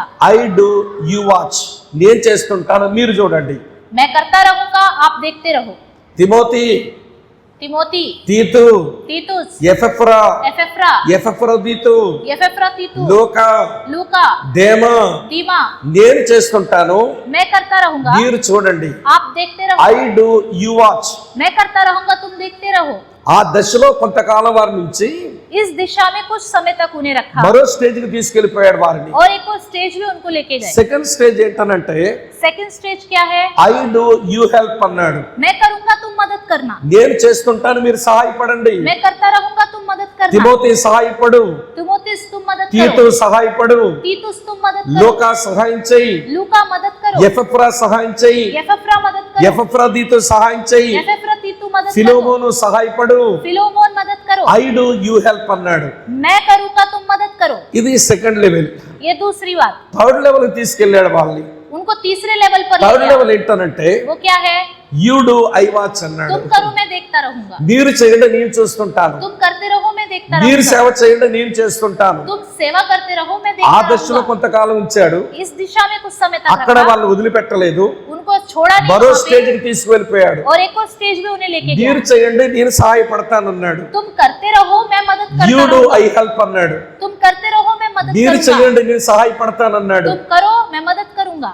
అక్కడే వాళ్ళు విడిచిపెట్టలేదు, फिर इतने में ही नहीं छोड़ा, వాళ్ళని మరో దశకు తీసుకువెళ్ళాడు. उनको एक और दशा में लेके ఆ गया। ఫిఫ్త్ లెవెల్ ఏంటనంటే, वो पांचवी दशा क्या है? యు డు సమ్వన్ వాచ్ అన్నాడు. तुम करते रहो, कोई और देखता रहे। మీరు చెయ్యండి మరొకటి చూసేలా చేయండి. तुम करते रहो, दूसरों को दिखाते रहो। అప్పుడు సేవ అనేక తరాల వరకు పోతుంది. तब ये जो सेवा है ये पीढ़ी पीढ़ी चलती रहेगी। మరి మీ ఢిల్లీలో సంగతి నాకు తెలియదు కానీ दिल्ली का विषय तो मुझे पता नहीं। నేను సౌత్ లో చూస్తుంటాను. मैं साउथ में देखता हूँ, సేవకుడు చచ్చాడా, సేవ తెచ్చింది. अगर प्रभु का दास मर गया, सेवा खत्म। సేవకుడు సమాధికి పోయాడా, సేవ సమాధికి పోయింది. सेवा प्रभु का दास कब्र में गया, उसकी कलीसिया, उसकी सेवा भी कब्र में गई। లేకపోతే మారు మనసు రక్షణ లేకపోయిన కొడుకే సేవకుడు అవతారం ఎత్తుతాడు. अगर मन फिराव उद्धार नहीं है, फिर भी उसका बेटा प्रभु का दास बन ఈ जाए। మారు మనసు రక్షణ అనుభవం తిరుగుబోతు కుర్రవాడికి సేవకుడై కూర్చుంటున్నాడు. मन फिराव नहीं, उद्धार नहीं, आवारा लड़का जाके पास्टर बन जाता है। కారణం ఏంటంటే మినిస్టరియల్ కన్సర్న్స్ లేవు వీళ్ళకు. क्योंकि इसका कारण क्या है? जो शुरुआत की जो चीजें बहुत अनमोल है, वो चीजें है ही नहीं है। వాక్యానుసారంగా పరిచర్యను అర్థం చేసుకోవడం లేదు. वचन को वचन के हिसाब से सेवा को समझते नहीं है। అందుకే గట్టిగా మాట చెప్పాను. इसलिए मैंने जोर से ये बात అడ్మినిస్ట్రేటర్ कही। అయ్యగారే एडमिनिस्ट्रेटर भी ఇటెండర్ पास्टर जी అయ్యగారే, हैं, और बाकी जो काम भी है वो भी पास्टर जी करते हैं। చాపలు వేసుకున్నది అయ్యగారే, जो नीचे डालते हैं मैट वो भी पास्टर చైర్లు जी हैं, వేసుకున్నది అయ్యగారే, और चेयर भी पास्टर जी डालेंगे, డ్రమ్ము కొట్టుకునేది అయ్యగారే, ड्रम बजाएंगे पास्टर जी, పాట పాడేది అయ్యగారే, गीत गाएंगे पास्टर जी, వాక్యం చెప్పుకునేది అయ్యగారే, वचन बताएंगे पास्टर जी, ఎవడు సచ్చినా పోయేది అయ్యగారే, कोई मर जाए तो जाएंगे ఎవడు पास्टर जी, పుట్టినా పోయేది అయ్యగారే, किसी का जन्म हुआ वहाँ जाएंगे ఎవడు पास्टर जी, పెళ్ళైనా పోయేది అయ్యగారే. किसी की शादी हो तो पास्टर విధులలో जी ఎవరు जाएंगे, తయారెవరు ఇక్కడ? बाकी कोई तैयार नहीं होगा। అది ఆరోగ్యకరమైన సేవ కాదండి. ये अच्छा स्वस्थ सेवा नहीं है। శరీరంలోని అవయవాలన్నీ పనిచేయాలి, शरीर के सारे अंग काम करने चाहिए, శరీరంలోని అవయవాలన్నీ పనిచేయాలి. सारे अंग काम करने ఈ चाहिए। అవయవం ఏ పని చేయకుండా ఇలా ఉండిపోతే ये अंग अगर काम नहीं करेंगे ఈ तो చేతికి పక్షవాతం వస్తుంది, इस हाथ को लकवा मार जाएगा, నేను హ్యాండిక్యాప్డ్ అయిపోతాను. तो मैं हैंडीकैप हो ఈ जाऊंगा। రోజున క్రైస్తవ సంఘాలు హ్యాండిక్యాప్డ్ చర్చెస్, आजकल मसीह की कलीसिया हैंडीकैप चर्च बन गई है। సంఘాలకు పక్షవాతం రోగం వచ్చి పట్టింది. कलीसिया को लकवा मार गया है, సేవకుల కళ్ళు తెరవడం లేదు, पासवान लोग आंखें नहीं खोल रहे हैं, భవిష్యత్తు సేవ గురించిన పట్టింపు లేదు. भविष्य में सेवा कैसी होगी उस पर ध्यान నా नहीं రోజులు है। బాగుంటే నాకు అంతే చాలనుకుంటున్నారు అయ్యగారులు. बस अभी मैं हूँ तो सब ठीक है तो అది काफी చాలా है। విచారకరమైన పరిస్థితి అండి ఇది. ये बहुत चिंता की बात है। దేవుని యొక్క సవాలు వినండి. प्रभु का चैलेंज सुनिए। చావులకు పట్టబడ్డారు ఈ మనుషులు ఈ దేశంలో. तो इस देश में मरने के लिए लोग हो रहे हैं। అయ్యో వారు నాశనం వైపు అడుగులు వేస్తున్నారు. अरे ये नाश की ओर दौड़ते जा रहे ఈ हैं। దేశంలో భయంకరమైన అవినీతి ఏలుబడి చేస్తుంది ఈ इस రోజుల్లో. देश में भयानक अधर्म हो रहा है। ఒకవైపు భౌతిక అవినీతి ఏలుబడి చేస్తుంది, एक ఫిజికల్ तरफ కరప్షన్. एक तो डिजिटल करप्शन जो बाहर रूप से अधर्म के ఈ कार्य दिखाई ఫిజికల్ देते हैं, కరప్షన్ తో పాటు సోషల్ కరప్షన్ ఏలుబడి చేస్తుంది. इसके साथ साथ सोशल करप्शन भी है। సాంఘిక అవినీతితో పాటు మోరల్ కరప్షన్, నైతిక అవినీతి ఏలుబడి చేస్తుంది. ये मॉरल करप्शन भी इसके साथ साथ हो रहा है। ఈ నైతిక అవినీతితో పాటు రాజకీయ అవినీతి పనిచేస్తుంది. ये मॉरल करप्शन के साथ ये राजकीय लोग ఈ भी सारा రాజకీయ corruption कर అవినీతితో रहे हैं। పాటు స్పిరిచువల్ కరప్షన్ కూడా పనిచేస్తుంది ये ఈ राजकीय దేశంలో. लोगों के साथ साथ आत्मिक करप्शन भी होता जा रहा है। అవినీతి ఉచ్చులో కురిగిపోతుంది ఈ దేశం.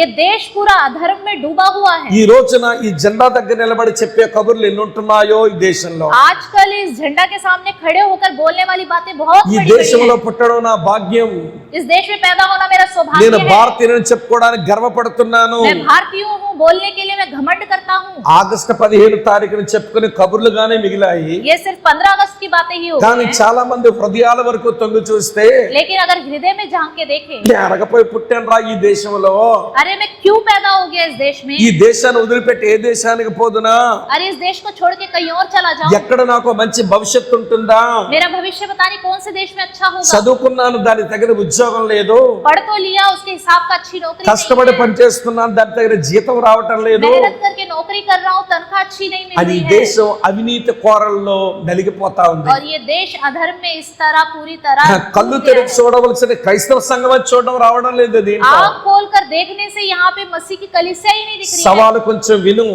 तो चैलेंज को सुनो। సవాలు నీకు వినబడ్డం లేదంటే अगर ये चैलेंज आपको सुनाई బహుశా नहीं నువ్వు दे रहा है, కడగబడలేదేమో, तो शायद आप धुले हुए नहीं हैं, నువ్వు కడగబడలేదేమో. शायद आप धुले हुए नहीं నువ్వు हो। కడగబడితే సవాలు నీకు వినబడేది. अगर आप धुले हुए हो आपको सवाल सुनाई నీ देगा, దేశం కొరకు కన్నీరు కార్చేర్చుండే దానివి. तो अपने देश के लिए आंसू बहा बहा के रोते। ఇర్మియా అంటాడు, इर्मिया कहता నా है, దేశ జనులను బట్టి मेरे देश के लोगों की वजह నా से తల జలమయమైపోయింది, मेरा सर पूरी तरह पानी నా पानी हो కన్ను गया, కన్నీటి ఓటైపోయింది, मेरे आंखों से पानी बहने నా लगा, చెక్కిళ్ళు కాలువలైపోయినాయి, तो पूरी तरह बह बह के नीचे నేను मेरे చాటుకు गया। పోయి ఏడ్చుదును. मैं कोने में जाके रोता నా हूँ। దేశ ప్రజల గురించి నాకు ఏడుపు వచ్చేస్తుంది. मेरे देश के लोगों के लिए मुझे ఏమి रोना చేసి आता है। నేను దుఃఖోపశాంతి పొందుతాను? मैं क्या करके शांति पा सकता ఏంటి हूँ? ప్రజల పరిస్థితి అని ఏడుస్తున్నాడు ఇర్మియా. क्या होगा इन लोगों का? उनकी हालत को देख के रोता है इर्मिया। ఈ దేశ రాజధానిలో కూర్చున్న మిమ్మల్ని అడుగుతున్నాను ఒక విషయం. इस राजधानी में बैठे हुए आपसे मैं पूछता అసలు हूँ, ఈ దేశం కొరకైనా లేసమంతైనా చింత ఉందంటారా? इस देश के लिए थोड़ी सी भी चिंता है क्या? నశించిపోతున్న ఆత్మల కొరకు భారం ఏమైనా ఉందంటారా? नाश होने वाली आत्माओं के लिए कोई बोझ है क्या? మేము ఓ పాట పాడుకుంటాం. हम एक गीत गाते हैं, నశించు ఆత్మలెన్నో నా చెంతనే ఉండగా నా ప్రభువా నాకిమ్మయ్యా నీ హృదయ భారంబును. नाश होने वाले बहुत से लोग यहाँ मेरे सामने हैं। हे मेरे प्रभु आपके हृदय का बोझ मेरे अंदर रखो। ప్రభువా నీ హృదయ భారాన్ని నాకు దయచేయవా. हे प्रभु आपके हृदय का बोझ मुझे दो। నీవు నశించిపోతున్న వారిని చూసినప్పుడు जब मैं नाश होने वालों को देखता हूँ, మత్తయి సువార్త 9:36 ప్రకారం मत्ती सुसमाचार 9वां अध्याय 36 9:36 అమ్మా हाँ 9वां अध्याय 36 9వ అధ్యాయం 36 వచనంలో 9:36 వారు కాపరు లేని గొర్రెల వలె విసిగి చెదరి ఉన్నందున యేసు వారి మీద కనికరపడ్డాడట.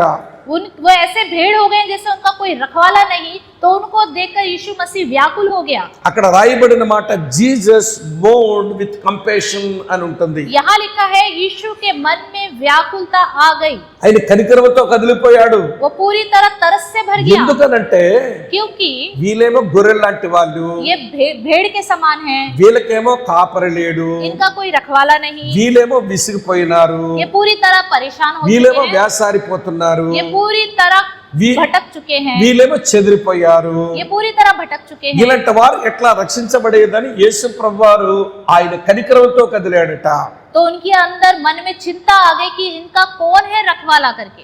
ఆయన యెరూషలేము దగ్గరకు వచ్చినప్పుడు जब वो यरूशलेम में आया, యెరూషలేమా యెరూషలేమా हे यरूशलेम అని ఏడుస్తున్నారు ఆయన.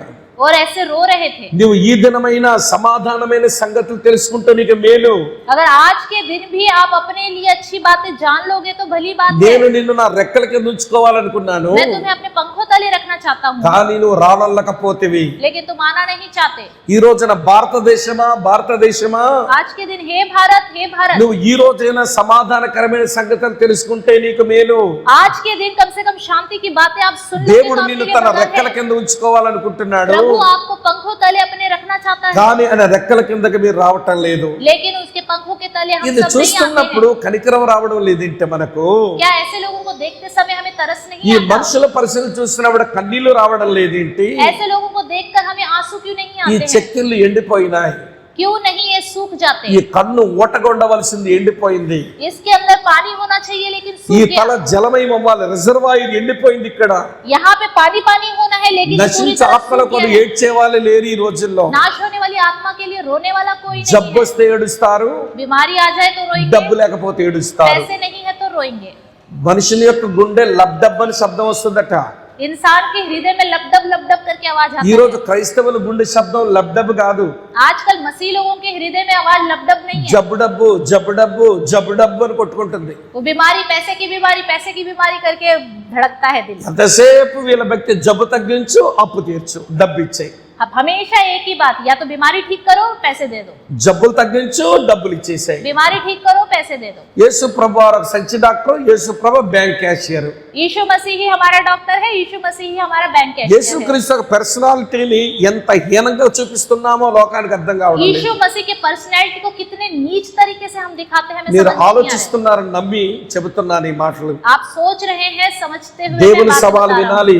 प्रभु के चैलेंज को सुनना है। యెషయా సవాలు విన్నాడు, यशायाह ने सुना, ఇది 5వ అనుభవం. ये 5वां अनुभव। మళ్ళీ జ్ఞాపకం చేస్తాను, మర్చిపోతారేమో. फिर से याद दिलाता हूँ आपको, దేవుడే సంధించాడు, प्रभु ने संधि किया, దేవుడే ఒప్పించాడు. प्रभु ने ही उसे मनाया। ఈ రెండు పనులు దేవుడే చేశాడు. ये दोनों काम प्रभु ने किए। యెషయా ఒప్పుకున్నాడు, यशायाह ने मान लिया, తన వంతు పని తాను చేశాడు. उसको जो करना था अपनी तरफ से उसने దేవుడే काम किया। కడిగేశాడు, प्रभु ने उसे धो दिया, దేవుడే సవాలు వినిపించాడు. प्रभु ने उसे चैलेंज दिया, మళ్ళీ ఈ రెండు పనులు మళ్ళీ దేవుడే చేశాడు. और ये बाकी का काम भी प्रभु ने किया। ఇప్పుడు 5 అనుభవాలు మనం చూసాము. अभी 5 अनुभव हमने देखे। ఇందులో యెషయా యొక్క పాత్ర ఒకే పని, अभी यशायाह का काम एक ही है, 4 పనులు దేవుడే చేసేసుకున్నాడు. 4 के 4 काम प्रभु ने खुद करा। అదే దేవుడు ఈ ఉదయం మనందరితో మాట్లాడుతూ ఉన్నాడు. यही परमेश्वर आज के दिन सुबह हम सबसे రండి बात 6వ कर रहे సంగతి हैं। చెప్తాను. 6वीं बात, యెషయా గ్రంథం 6వ అధ్యాయం यशायाह पुस्तक 6वां अध्याय చదువుతున్నాను 8వ వచనం.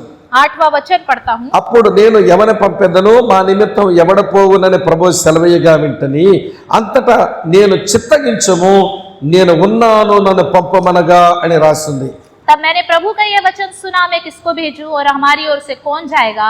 तब मैंने कहा, मैं यहाँ हूँ, मुझे भेज। చిత్తగించము, నేనున్నాను, నన్ను పంపు. मैं हूँ यहाँ, मुझे भेज। ఈ అనుభవాన్ని ప్రతిష్ఠించుకున్న అనుభవం అంటాం. इस अनुभव को कहते हैं प्रतिष्ठित किया हुआ अनुभव, కాన్సక్రేషన్ ఎక్స్పీరియన్స్. Consecration experience. దేవుని కొరకు తను తాను ప్రతిష్ఠించుకున్నాడు. प्रभु के लिए अपने आप को पूरी तरह దేవుని से యొక్క प्रतिष्ठित పిలుపు कर విన్నాడు, लिया। దేవుని యొక్క పిలుపు విన్నాడు, प्रभु की बुलाहट सुना, దేవుని సంకల్పాన్ని అర్థం చేసుకున్నాడు. प्रभु का संकल्प क्या है उसने ఈ ప్రజల समझा। కొరకు ఎవరో వెళ్ళాలి, मुझे जाना है।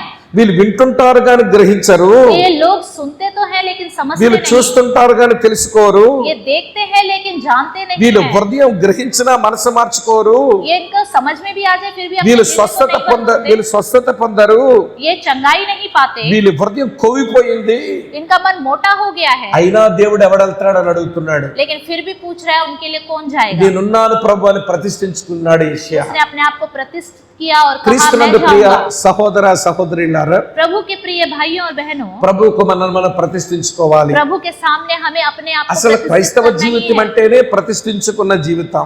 मसीह लोगों का जीवन ही प्रतिष्ठित किया हुआ जीवन క్రైస్తవ है। జీవితం అంటేనే ప్రతిష్ఠించుకునే జీవితం. मसीही लोगों का जीवन ही प्रतिष्ठित किया हुआ जीवन యేసు है। ప్రభు వారు ఇలాగన్నారు. यीशु मसीह ने इस तरह कहा। యోహాను సువార్త 17:17 ఉంటుంది, यूहन्ना सुसमाचार 17:17 में ये बात लिखा తండ్రి हुआ है, సత్యమందు వీరిని ప్రతిష్ఠ చెయ్యము, నీ వాక్యమే సత్యం అన్నాడు. प्रभु सत्य में इन्हें स्वतंत्र करो क्योंकि आपका वचन ही सत्य है। దేవుని యొక్క పిల్లలు దేవుని కొరకు ప్రతిష్ఠించుకోవాలి. प्रभु के लोगों को, प्रभु की संतान को अपने को प्रभु के लिए प्रतिष्ठित करना है। దీన్ని అపోస్తలుడైన పౌలు భాషలో చెప్పవలసి వస్తే, प्रेरित पौलुस की भाषा में ये बात कही जाए तो రోమాపత్రిక 12వ అధ్యాయం 1వ వచనం ప్రకారం रोमियो की लिखी पत्री 12वां अध्याय पहले वचन के हिसाब సజీవ से యాగముగా మనల్ని మనం ప్రతిష్ఠించుకోవాలి. हमें अपने आप को जीवित बलि कर देना है। అంటే మన శరీరంలో ఉన్న ప్రతి అవయవము దేవుని కొరకు ప్రతిష్ఠించాలి. हमारा जीवन में हमारे अंग जितने भी हैं हर एक को प्रभु के लिए प्रतिष्ठित करना మన है। శరీర అవయవాలను నీతికి సాధనాలుగా అప్పగించుకోవాలి. हमारे जो शरीर के अंग है इसको धार्मिकता का साधन के रूप में प्रकट करना है। ఉదాహరణకు మన శరీరంలో మన కళ్ళున్నాయి. उदाहरण के रूप में हमारे शरीर में हमारी ఈ आंखें हैं। కంటితో దేవుని ధర్మశాస్త్రంలో ఆశ్చర్యకరమైన సంగతులు చూడాలి. इस आंखों से प्रभु के इस पवित्र शास्त्र में जो अद्भुत विषय है उनको हमें देखना है। ఈ కళ్ళతోని కన్నులెత్తి పైరులు చూడాలి, నశించిన ఆత్మలు చూడాలి. इसी आंखों से आंखों को उठाकर नाश होने वाले लोगों को देखना है। మన శరీరంలో చెవులున్నాయి. हमारे शरीर में कान है। సంగములతో ఆత్మ చెప్పుచున్నవాడు చెవిగలవాడు వినుడుగా కన్నాడు. कलीसिया से जो आत्मा की बातें कही जाती है जिसके कान हो वो అంటే सुन लो। ఆత్మస్వరం ఈ చెవులకు వినాలి. मतलब आत्मा की बातें इन कानों से सुनना ఈ है। లోకములో ఆధ్యాత్మిక దరిద్రులు మొరపెడుతున్నారు. इस संसार में जो आत्मिक रूप से दरिद्र है वो कहते हैं నిజదేవుడు ఎవరో వారికి తెలియటం లేదు.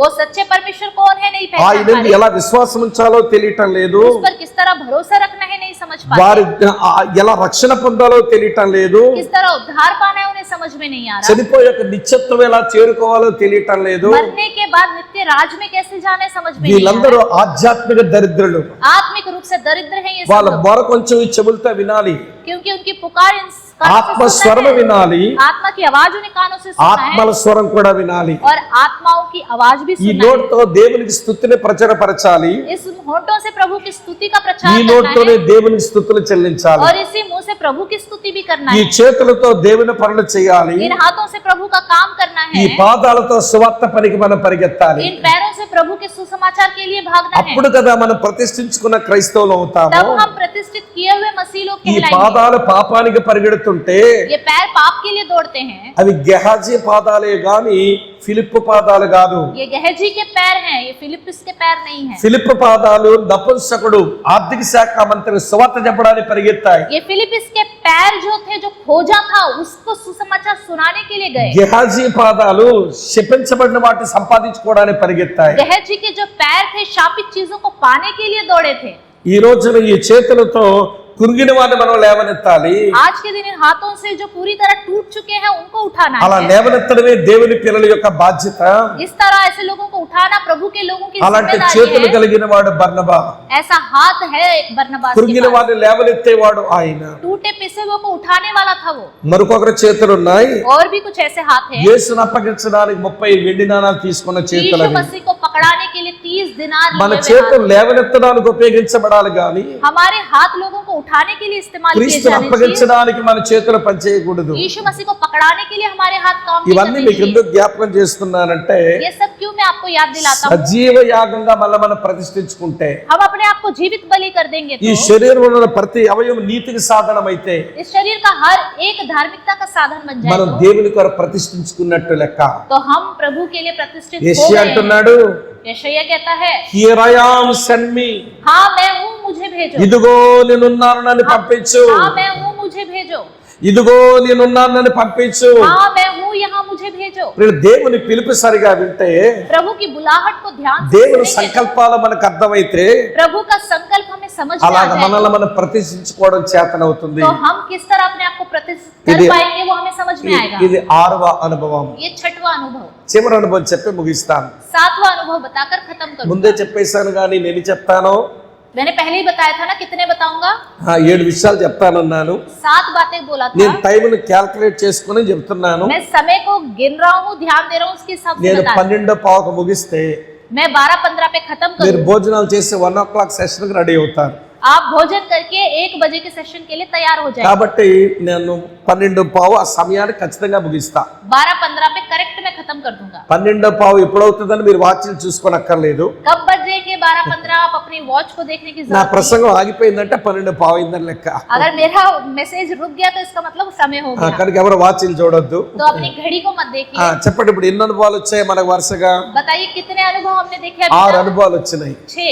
ఇప్పుడు 7 అనుభవం చెప్తాను 9వ వచనంలోంచి. अभी मैं 9वें वचन से 7वां अनुभव आपको యెషయా बताता గ్రంథం 6వ అధ్యాయం 9వ వచనంలో, हूं। यशायाह की पुस्तक 6वां अध्याय 9वां वचन। ఆయన నీవు పోయి ఈ జనులతో ఇట్లనము అన్నాడు. उसने कहा जा और इन लोगों से यह कह, నీవు పోయి అన్నాడు. तू जा। ఈ అనుభవానికి ఏమంటామనంటే इस अनुभव को क्या बोलते हैं? కమిషన్డ్ బై గాడ్, దేవుని చేత పంపబడుట. प्रभु के द्वारा भेजा जाना। క్రైస్తవులు అంటే దేవుని చేత పంపబడిన వారు. मसीह लोग मतलब प्रभु के द्वारा भेजे जाने चाहिए। క్రైస్తవుడు అంటే దేవుని చేత పంపబడిన వారు. मसीह लोग मतलब प्रभु के द्वारा भेजे गए हुए लोग। యోహాను సువార్త 17వ అధ్యాయం 18వ వచనంలో यूहन्ना सुसमाचार 17-18। యేసు ప్రభువారు ఇట్లా ప్రార్థన చేసినారు. यीशु मसीह ने इस तरह प्रार्थना की। యోహాను సువార్త 17వ అధ్యాయం 18వ వచనం, यूहन्ना सुसमाचार 17-18। తండ్రి నీవు నన్ను లోకమునకు పంపిన ప్రకారం నేనును వారిని లోకములోనికి పంపితిని.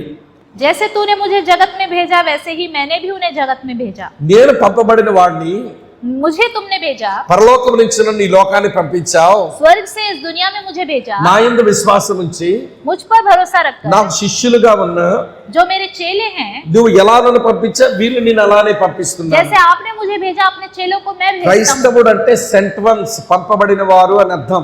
मसीही लोग मतलब भेजे गए। ఈ మాట యేసు ప్రభువారు మరోమారు చెప్పారు. यीशु मसीह ने कई बार ये बात कही। యోహాను సువార్త 20వ అధ్యాయంలో यूहन्ना सुसमाचार अध्याय ఆయన 20, పునరుత్థానుడైన తర్వాత ఇలాగన్నారు. वो जी उठने के बाद ये बात कहते हैं। 20-21వ వచనంలో రాసి ఉంటుంది, 20-21 वचन में लिखा है, యేసు మరలా మీకు సమాధానం కలుగును గాక, తండ్రి నన్ను పంపిన ప్రకారం నేనును మిమ్మల్ని పంపుచున్నానని వారితో చెప్పాను. यीशु ने फिर उनसे कहा तुम्हें शांति मिले, जैसे पिता ने मुझे भेजा है वैसे मैं भी तुम्हें भेजता हूँ। నేను వీరిని పంపిస్తున్నాను. मैं इन्हें भेजता हूँ। క్రీస్తునందు ప్రియమైన సోదరి స్నేహితులారా, मसीह में प्रिय भाई और बहनों, మీరు ఎక్కడెక్కడ వారో ఈ దేశ రాజధానికి చేరారు. आप कहीं कहीं से इस राजधानी में आ गए हैं। అది ఉద్యోగం కొరకు వచ్చారో, वो नौकरी की वजह से हो सकता है, లేకపోతే జీవనం కొరకు వచ్చారో. या अपने जीवन के लिए आए हो। మరి ఇక్కడికి వచ్చినప్పుడు మీరు దేవుని చేత ఆయన తెలియకుండా మీరు రాలేదు ఇక్కడికి. आप जब आए हैं तो प्रभु को नहीं पता करके नहीं है। ఆయన అనుమతి సమ్మతి ముందు గనక చేరుకోగలిగారు. यहाँ पे आने के लिए प्रभु की अनुमति है। ఉద్యోగం सोचते చేసే इसलिए వాళ్ళు आए हो। ఉద్యోగం చేస్తున్నారు, नौकरी करने वाले नौकरी कर रहे हैं, జీవనం చేసే వాళ్ళు జీవనం సాగిస్తున్నారు. अपना जीवन चलाने वाले जीवन को ऐसे ही चला అయితే रहे ఒక हैं। విషయం జ్ఞాపకం చేసుకోవాలి, लेकिन एक बात याद रखना है, మేము దేవుని చేత పంపబడిన వారం. हम प्रभु के द्वारा మనం भेजे ఎక్కడికి गए हैं। పంపబడితే हम जहाँ भेजे जाए అక్కడ ప్రభుకు మన సాక్షులం అవ్వాలి. वहाँ हमें प्रभु के गवाह के మనం रूप में रहना ఎక్కడికి है। పంపబడితే हम जहाँ भेजे जाए అక్కడ ఒక మిషనరీలుగా మనం బ్రతకాలి. वहाँ पे एक मिशनरी की तरह जीना है। సరే, మా దగ్గర ఒక అనుభవం చెప్తాను. मैं अपना एक अनुभव बताता हूँ। ఈ జెండాను కనిపెట్టింది ఎవరో చెప్పండి నాకు. इस झंडा को किसने पहचाना, పేరు किसने చెప్పండి. बनाया, बताइए। ఇటమా పింగళ వెంకయ్య గారు. ఈ రోజు ఈ విషయం జవాబు చెప్పకపోతే మీ సిలువే చంపేయాలి. तो अगर इसका जवाब आप सही नहीं देंगे तो आपको क्रूस पर चढ़ाकर मार डालना है। ఇవ్వండి, పింగళ వెంకయ్య గారు కదూ, ये पिकल रखेगा नहीं, ఆయన మనవరాలు మా చర్చిలో ఉంటుంది. उनकी पोती हमारे चर्च में है। ఆమె నిష్ట కలిగిన బ్రాహ్మణ కుటుంబంలో పుట్టింది. वो बड़ी ही निष्ठा के ब्राह्मण परिवार में है। భరద్వాజ గోత్రం. भरद्वाजा गोत्र है उनका। అది అమ్మగారి వైపు నుంచి. वो उनकी माँ की तरफ से है అదే నాన్నగారి వైపు నుంచి పింగళ వంశం, और पिता की तरफ से पिंगल वंश से है ఆ భర్త వైపు నుంచి టంగుటూరు వారి వంశం. और पति की तरफ से टंगटूरी वारी करके एक నిష్ఠ वंश కలిగిన है। బ్రాహ్మణ కుటుంబంలో పెరుగుతా ఉంది. ये निष्ठा से भरे हुए ब्राह्मण के परिवार में पल रही है భర్త కొంచెం అనారోగ్యం పాలయ్యాడు. और पति की हालत थोड़ी खराब हो गई। ఆయన కొరకు ఎన్నో తిప్పల పడింది, కానీ ఆయన చనిపోయినారు. उनके लिए बहुत ही परेशानियां उठाई, लेकिन फिर भी उनकी मृत्यु हो ఇద్దరు ఆడపిల్లలు కనింది ఆమె. गई। 2 बेटियां हैं उनकी। అత్తింటి వారు అన్నారు, उनके ससुराल वालों ने మా कहा అబ్బాయి నరకంలో పంపించావు, तुमने मेरे बेटे को नरक में भेज నువ్వు दिया, కొడుకును కనలేదు, तुमने बेटा उत्पन्न नहीं ఇద్దరు किया, ఆడపిల్లల్ని కన్నావు तुम्हारी 2 बेटियां ही हैं। అని అత్తింటి వారు వేధించడం మొదలు పెట్టారు. तो ससुराल वालों ने उनसे परेशान करना शुरू అంటే వాళ్ళు నమ్మిన సిద్ధాంతం ఏంటంటే उन्होंने किस चीज को माना है? అపుత్రస్య గతిర్నాస్తి అనే సిద్ధాంతాన్ని నమ్మారన్నమాట. अपुत्रस्य गतिर्नास्ति करके जो ये అంటే सिद्धांत पुत्र- है, उसके लिए उस पर भरोसा किया। పుత్రుడు కలగకపోతే ఇక గతి ఉండదు భవిష్యత్తు గాని. पुत्र नहीं है तो आने वाले दिनों में किसी కనుక तरह की कोई भी అత్తింటి వారు समस्या అలా బాధ होगी। పెడుతుంటే తట్టుకోలేకపోయింది. ससुराल वाले परेशान कर रहे थे तो समझ नहीं కన్నవారింటికి పోయింది. पाई, तो अपने मायके चली गई। అక్కడ కూడా ఇబ్బందులు వచ్చినాయి. वहां पे भी परेशानियां। రైల్వే స్టేషన్కి వెళ్ళి రైలు బండి కింద బుర్ర పెట్టి ముగ్గురు చచ్చిపోదాం అనుకున్నారు. रेलवे स्टेशन जाके ट्रेन के नीचे तीनों हम सर रख के मर जाएंगे करके सोच ఆ रहे थे। సమయంలో దేవుడు ఒక అద్భుతమైన కార్యం చేశాడు. उस समय परमेश्वर ने एक अद्भुत कार्य किया। మరొక బ్రాహ్మణ సహోదరి ప్లాట్ఫారం మీద కలిసి एक और ब्राह्मण बहन उन्हें उस प्लेटफॉर्म पे मिली। ఏడుస్తున్న ఆమెను పిల్లలను వాళ్ళ కథను తెలుసుకుని ఆమె మా ప్రాంతాలు తీసుకొచ్చింది.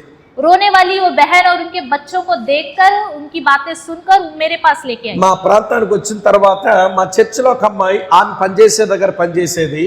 तो जब हमारे चर्च में लेके आए तो हमारी चर्च में एक स्त्री है जहाँ वो काम करती है, वहाँ वो भी काम ఆ करती है। పిల్లకి తల్లిదండ్రులు అన్నదమ్ములు అక్క చెల్లెలు ఎవరు లేరు. उनके कोई भी माता पिता भाई बहन नहीं है।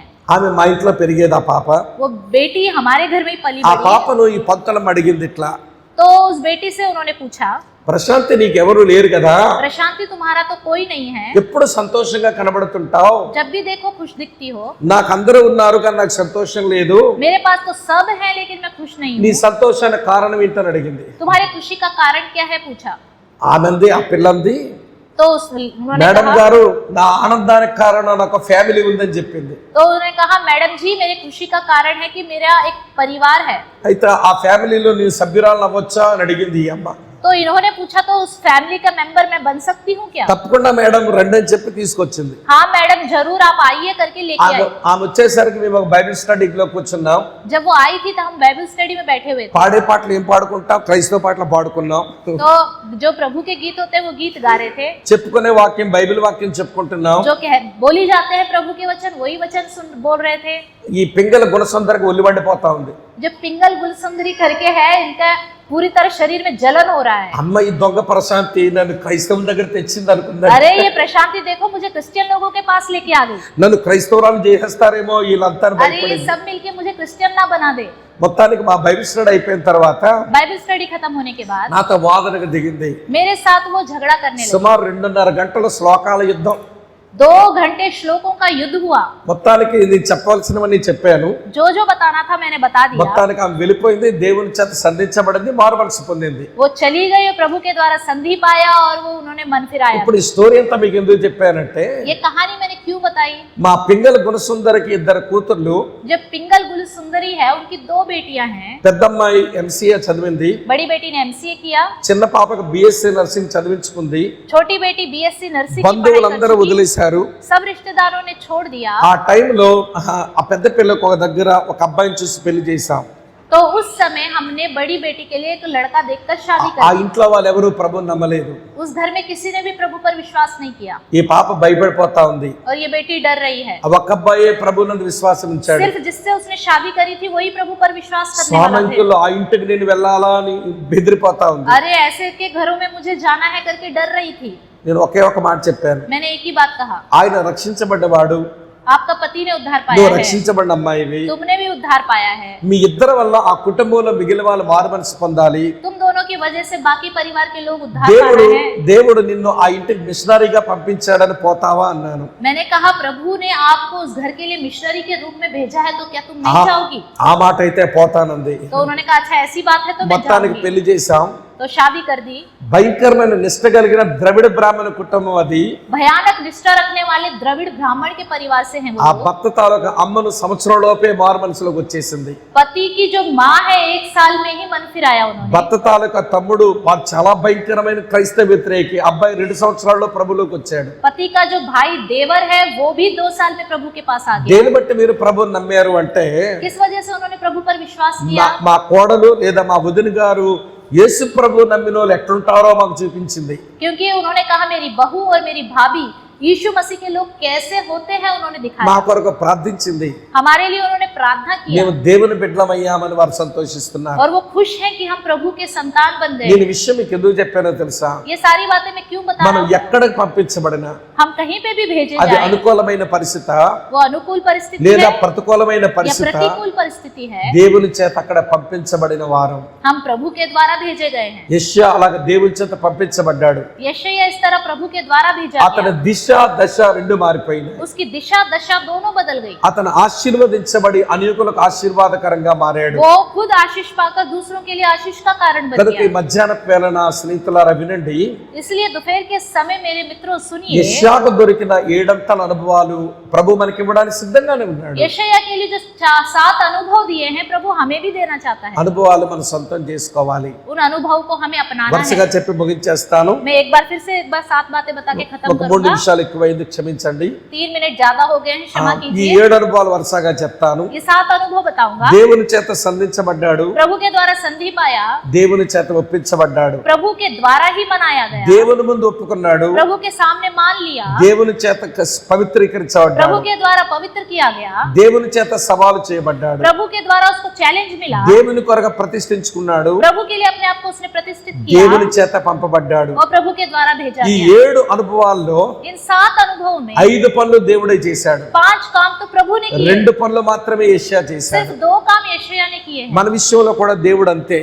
हमारे विषय में भी प्रभु ऐसा ఎక్కువ ही है। పనులు దేవుడు చేసుకుంటాడు, ज्यादा काम प्रभु करता है, కొంచెం పని మనకు అప్పగిస్తాడు. थोड़ा सा काम हमें सौंपता అది है। మనకి ఇష్టమైతే, अगर वो हमें पसंद है तो, ఆయన పిలుపు అర్థమైతే, उसकी बुलाहट समझ में ఆయన आए तो, సంకల్పం అర్థమైతే, उसका संकल्प समझ में आए, ప్రభువా నన్ను కూడా పంపించు, प्रभु मुझे भी भेजो, అక్కడ నీ కొరకు నేను మొలుస్తాను, मैं वहां आपके लिए पैदा నేను हूँ, రాజ్య సంబంధిని, मैं इस राज्य के నేను ఒక संबंध हूँ, విత్తనం లాంటి मैं వ్యక్తిని. एक बीज हूँ, ఎక్కడ విసిరేయాలనుకుంటే అక్కడ విసిరే ప్రభువా, जहाँ मुझे बोना चाहते हो डालना అక్కడ चाहते నీ हो डालो। కొరకు వృక్షంగా నేను తయారవుతాను, वहाँ आपके लिए मैं पेड़ बन जाऊंगा, అనేకులకు నీడనిస్తాను, मैं बहुत लोगों को छाया दूंगा, అనేకులకు ఫలమిచ్చి వారి ఆకలి తీరుస్తాను, बहुत लोगों को फल देकर उनकी నన్ను भूख मिटाऊंगा। ఆశీర్వాదకరంగా మార్చు అని ప్రార్థన చేసుకోవాలి. मुझे आशीष का कारण बनाओ करके ఇప్పుడు प्रार्थना రివర్స్ करना లో చెప్తాను వినండి. है। अभी मैं उल्टा बताता हूँ। నీవు దేవుని చేత పంపించబడాలి అంటే अगर आप प्रभु के द्वारा भेजे जाने हैं तो దానికంటే ముందు నిన్ను నువ్వు ప్రతిష్ఠించుకోవాలి. उससे पहले अपने आप को आप खुद प्रतिष्ठित करो। దేవుని కొరకు నిన్ను ప్రతిష్ఠించుకోవాలి అంటే प्रभु के लिए प्रतिष्ठित करना है तो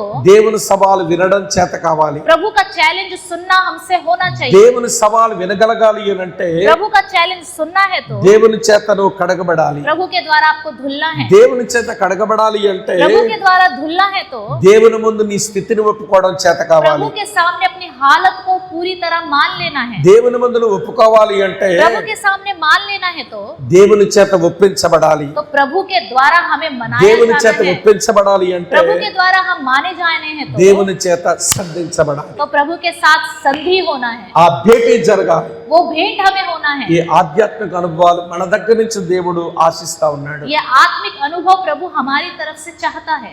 అప్పగించుకుందామా? तो क्या प्रभु को ఆ सौंप दे अपने పిలుపు, आप को, ఆయన పిలుపు విందామా? उसकी बुलाहट को सुने, ఆయన సంకల్పాన్ని అర్థం చేసుకుందామా? उसके संकल्प को समझे। కళ్ళు ఉంచండి, आइए सर కళ్ళు झुकाएंगे, మూసుకునండి, आंख बंद कीजिए, చిన్న ప్రార్థన చేద్దాం. छोटी सी प्रार्थना करेंगे। చిన్న ప్రార్థన. छोटी सी प्रार्थना। మీరు ఆలకించిందే ఆలోచించండి, जो आपने सुना है वही सोचिए, ఆలోచించిన సంగతులే అన్వయించుకోండి. जो आप सोच रहे हैं उसी को ही आप बोलिए, అన్వయించుకున్న విషయాలు మీకు అనువర్తనం చేసుకోండి. जो आप सोच रहे हैं उसको अपने जीवन में पालन తప్పక कीजिए। దేవుడు మనల్ని బలపరుస్తాడు. जरूर प्रभु हमें सामर्थ्य తన देगा, సంకల్పాలు మన ద్వారా నెరవేర్చుకుంటాడు. अपने संकल्प को हमारे द्वारा पूरा ఆయన करेगा। మనల్ని పిలుస్తున్నాడు. वो हमें बुलाता है। ఆయన స్వరం విందామా? उसकी आवाज सुने। చిత్తం ప్రభు అని చెప్దామా? हाँ प्रभु आपकी मर्जी बोले, పంపమని చెప్దామా? भेजो करके बोले, పంపితే పోదామా? जब भेजेगा तो हम जाएंगे। ప్రేమగల మా ప్రియమైన తండ్రి, हे प्रेमी हमारे प्रिय पिता, మీకు కృతజ్ఞతలు చెల్లిస్తున్నాము. आपको शुक्रगुजारी करते हैं। మా ముందుకు వచ్చిన లేఖన తలంపుల కొరకై మీకు స్తోత్రం. हमारे सामने जो लेखन भाग आए हैं उसके लिए धन्यवाद। మేము ఆశీర్వదించబడి అనేకులకు ఆశీర్వాదకరంగా మారేందుకు हम आशीष पाकर दूसरों के लिए आशीर्वाद का कारण बनने के लिए ఈ ఏడంతల అనుభవం మాకును దయచేయండి. ये 7 गुना अनुभव हमें भी दीजिए। శ్రద్ధగా విన్న మా ప్రియులందరినీ పేరు పేరున దీవించము. ध्यान से सुने हुए हर एक व्यक्ति को प्रभु आप आशीष दीजिए। లంచ్ అయిన తర్వాత సెషన్ లో కూడా నీ సన్నిధి మీ వాక్యం మాకు ఇవ్వండి. लंच खत्म होने के बाद जो सेशन है उसमें भी आपका सम्मुख, आपका अनुभव हमें दीजिए। శ్రద్ధగా విన్న ఈ పిల్లలందరినీ పేరు పేరున దీవించము. जिन्होंने ध्यान से सुना हर एक को प्रभु आप उनके नाम से आप आशीष दीजिए। యేసు ప్రభు పేర ప్రార్థిస్తున్నాము यीशु मसीह के नाम से प्रार्थना करते हैं, ఆమేన్. आमीन।